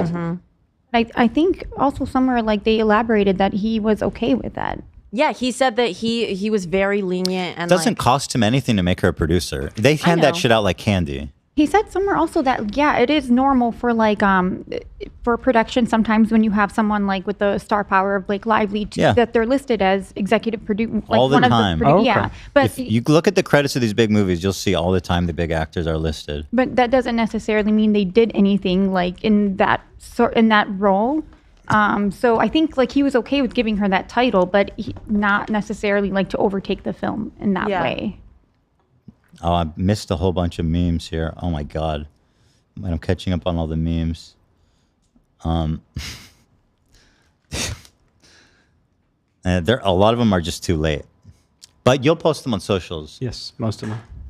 Okay, so eventually in the face of persistent threats, they were left with little choice. But not before Wayfair's attorneys documenting that he and Baldoni were signing the letter under duress. Okay. So there is some deep beef happening at this point. Yeah. So when you click this is the romantic theory. This is a TikToker named Be Better. I want you to go. I'm gonna lose my mind if he's saying that she's in love with him. If you go 45 seconds in, he does say that. This has 1 million likes. Oh, Yeah, brother. isn't that crazy? That's why I had to include it. It would mean a lot. So all about it. It's free. It's really easy, and it would mean a lot. So thank you. Now, before people come at me in the comments, I just want to say, yes, initially I did fully believe Blake Lively, and even after Justin Baldoni filed his first lawsuit against the New York Times, I read that. I still was not fully convinced of his case, to be honest with you. And I'm not going to apologize for that, because at the end of the day, you don't need to apologize. Just get to your fucking point. It is statistically unlikely for a woman to lie about sexual harassment claims. So I'm not going to apologize for having a knee-jerk reaction of trying to kind of course correct. Girl, just get to your point. However, there's also a special place in hell for people who lie about these types of things. Because hold the phone, bro. You can't on one hand be like, I don't apologize, but also you should go to fucking hell if you do this. Burn in hell forever. Chill, people dude. who are real victims are scared to chill. I was not in the room. I do not know these people. We know. You guys know how Why? I feel What's about with the celebrities. paper sifting while he's talking? But just keep in mind the track record here. I was one of the few people that I didn't immediately change my All right, mind. where do I go? I can't stand this guy. This is great. What an interesting little. No, don't add 2 minutes. Go to 2 minutes. It's not that I can't stand him. He might be a great creator. It's just that we have very little time, and he's yapping. I was with Tristan Tate. Okay, I'll do it. I just wanted to give him credit because I'll play it. I went to 2 minutes. Solitary thing that Blake Lively said. It was crazy. Everything. So unless Blake Lively has some massive smoking gun, like a video of Justin Baldoni harassing her or doing something terrible, I am terrified for her and Ryan Reynolds' reputation, because if this goes to court, it could be the end of them.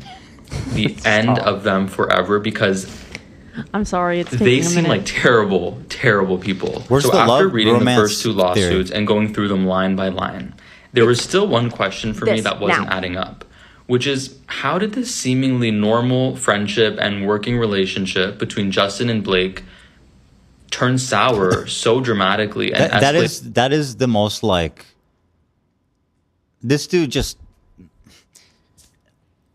he's got a few more papers. this dude, he Listen, of course, it makes perfect sense. They're working professionals who have creative disagreements. That's how all these fucking bands break up. All these people, they fucking hate each other.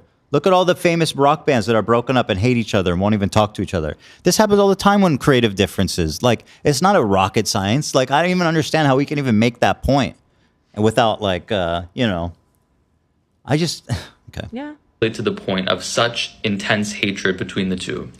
And after concluding the only way that could happen is she's in love with him is fucking psychotic. in this lawsuit, I think we found that answer. I truly, wholeheartedly believe that the only explanation to this is that there was some type of underlying flirtation happening between the two. I believe that someone developed feelings for the other. Oh, God. Ryan Reynolds sensed this, discovered this in some way, because this is the only explanation for me as to why he would be so bent on absolutely destroying this individual's life. No, it's not. I'd like to remind you guys that what the fuck? This has 1 million likes. This is dumb. I hate it. I hate it. It's so dumb. Coming off a little they do special bring needs. up the fact that Blake and Ryan apparently met on set of the Green Lantern, and they both like cheated on their partners. No, it was cursed from the beginning. But like, I don't know. Jumping to that brash of a conclusion is His a bit, logic is that of someone who was born yesterday. Like, that's the only explanation? Like, what are we talking about? No, it's not. Yeah. And if Ryan is having this incredible beef with this guy, it makes all the sense in the world that her husband would want to ride for her. Like, what the fuck are we talking about here, dude? Yeah, I feel like it's like Blake Lively. It's bananas. Yeah. Go ahead. I saw. Oh no, just because I don't know how relevant, but I feel like women are constantly like, it's like a kind of like a low blow at women that people tend to do. It's like they're like reducing her complaints to, oh, she was emotional. She got romantically involved. She was in love. She wanted Justin Baldoni, the perfect guy, by the way. Mm-hmm. it's super demeaning of her. And there's just no evidence of it. This conclusion is absolutely fucking bananas. And I can see just by looking that there's a lot of Baldoni meat writers still. There are. And the Ryan public Reynolds met opinion each other. now is like really like polarizing. And I Being really don't co-stars know and what I fell in love believe. being co-stars. This is Wait, something cheating that on Scarlett Johansson for Blake is crazy. What does that mean? That detail Is that was who fascinating. Ryan Reynolds was with before Blake? Both of Ronalds, or what, for some reason I can't say his fucking name. Ronald and Balsania, they both cheated at the same movie. You mean Lively and Reynolds? Wait, did this happen in real life or is it a movie? He said Blake. When Blake Lively met her husband, they were on set of The Green Lantern. Yeah. And apparently, they both were in separate relationships when they met on set. Ryan was dating Scarlett. I see.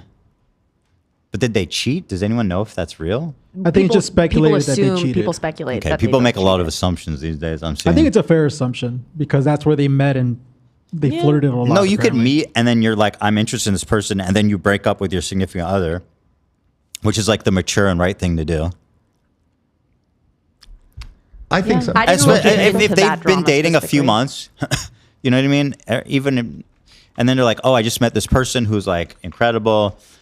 So you break up and then you go pursue. He was married to Scarlett Johansson. He was married to her, then they cheated. Yeah, he 100% cheated. They were for married sure from cheated. 2008 to 2011. Wait, they were married? What the hell? Yeah, they cheated. Okay, good. We're on the same page. He's now. a scoundrel. All What a right. scoundrel that dude is. We're almost done. Do they have kids? Scarlett and Scarlett and Ryan? him? I don't think so, no. Okay. Because cheating when you have kids, you're like cheating on your kids too. I feel Mm-hmm. like it's even worse. That happens very often because you're in close quarters with someone. All the actors are good looking. You're simulating sex and kissing with somebody. Feelings can occur.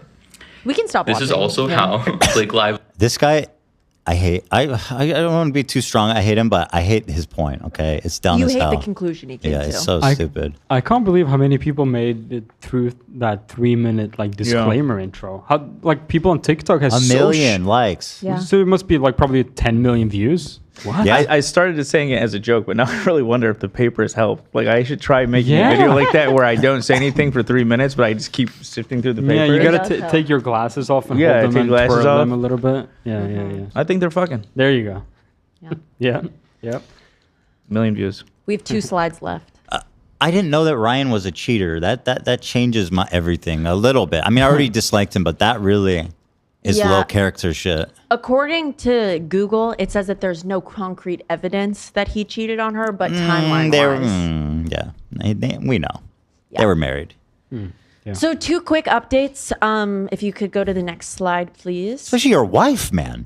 I know, right? You married her. So What, Scarlett Johansson's not good enough for you? literally, it's Scarlett Johansson. They Are could have you both kidding? been part of the MCU.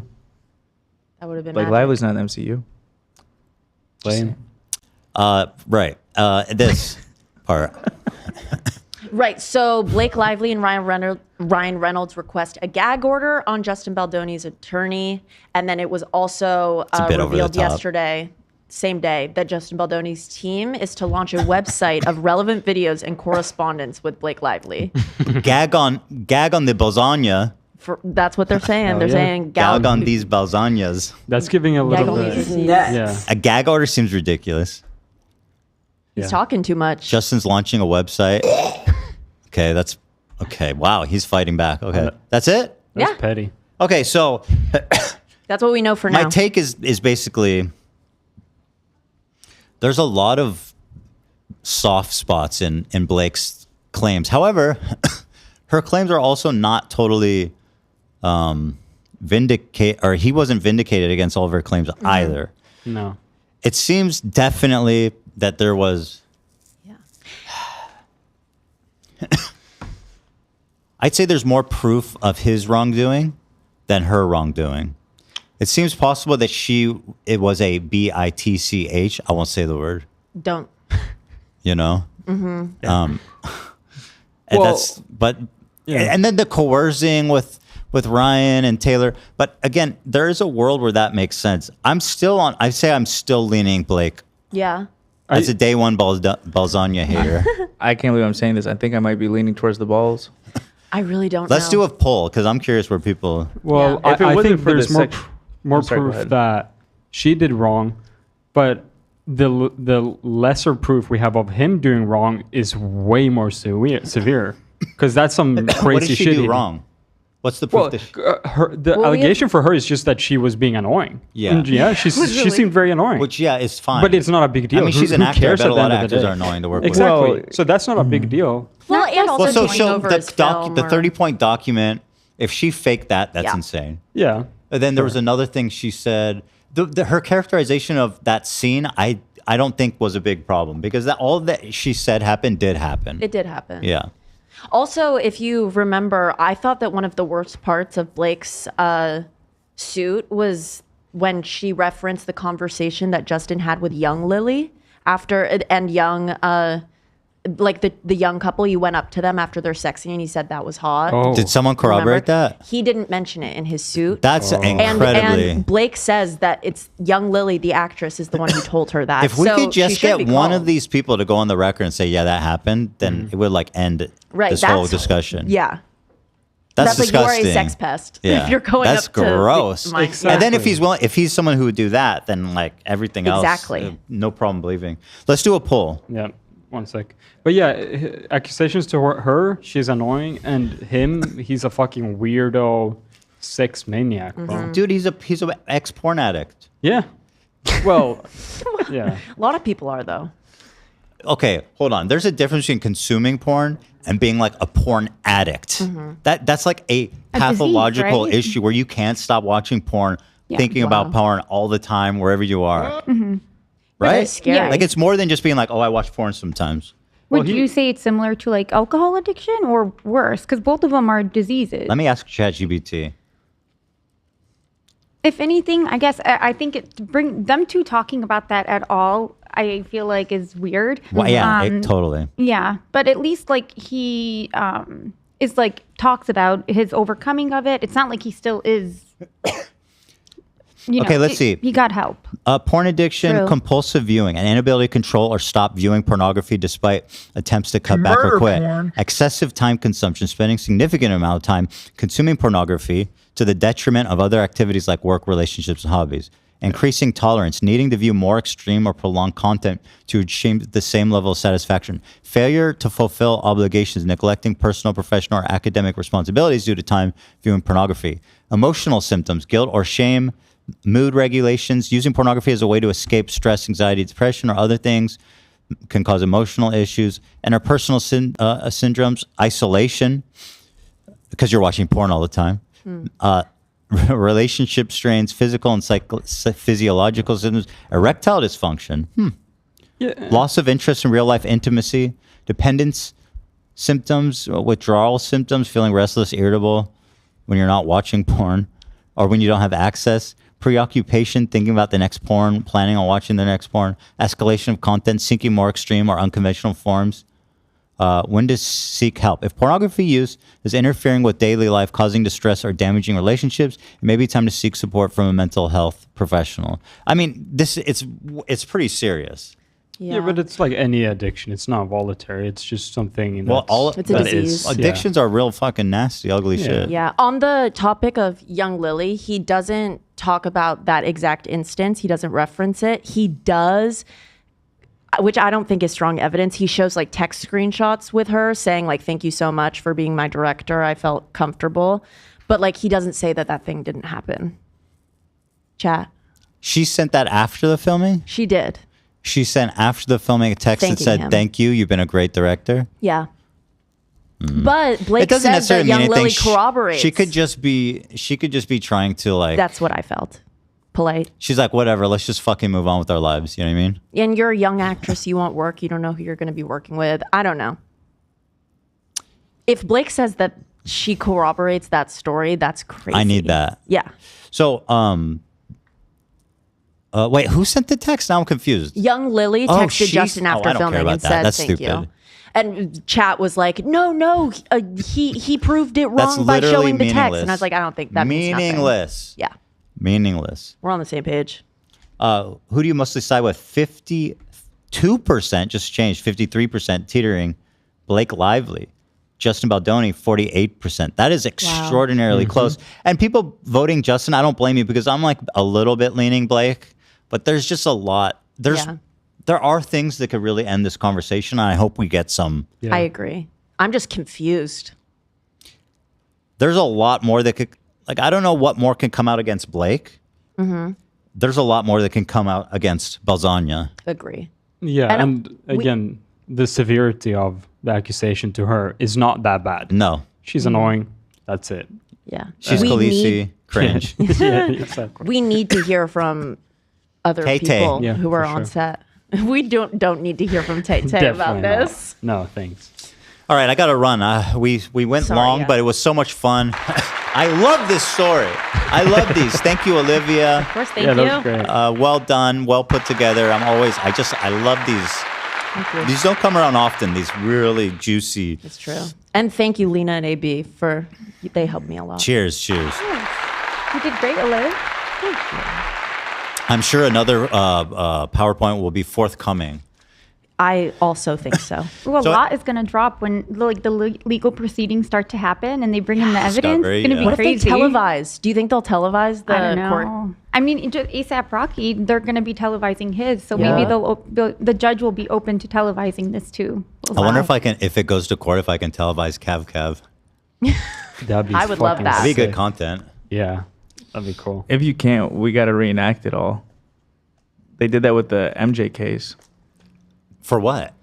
His second trial, because it wasn't. Oh, they reenacted the whole trial? Reacted it like as it was going on. Yeah, that's crazy. So anyway, that's that. Tomorrow is the member stream. I will once again be handing the torch to my beloved crew members. Dan will be here tomorrow, and you guys will have another great, fun crew episode because I will be at home putting the final touches on what people have described as the opus, the Odyssey.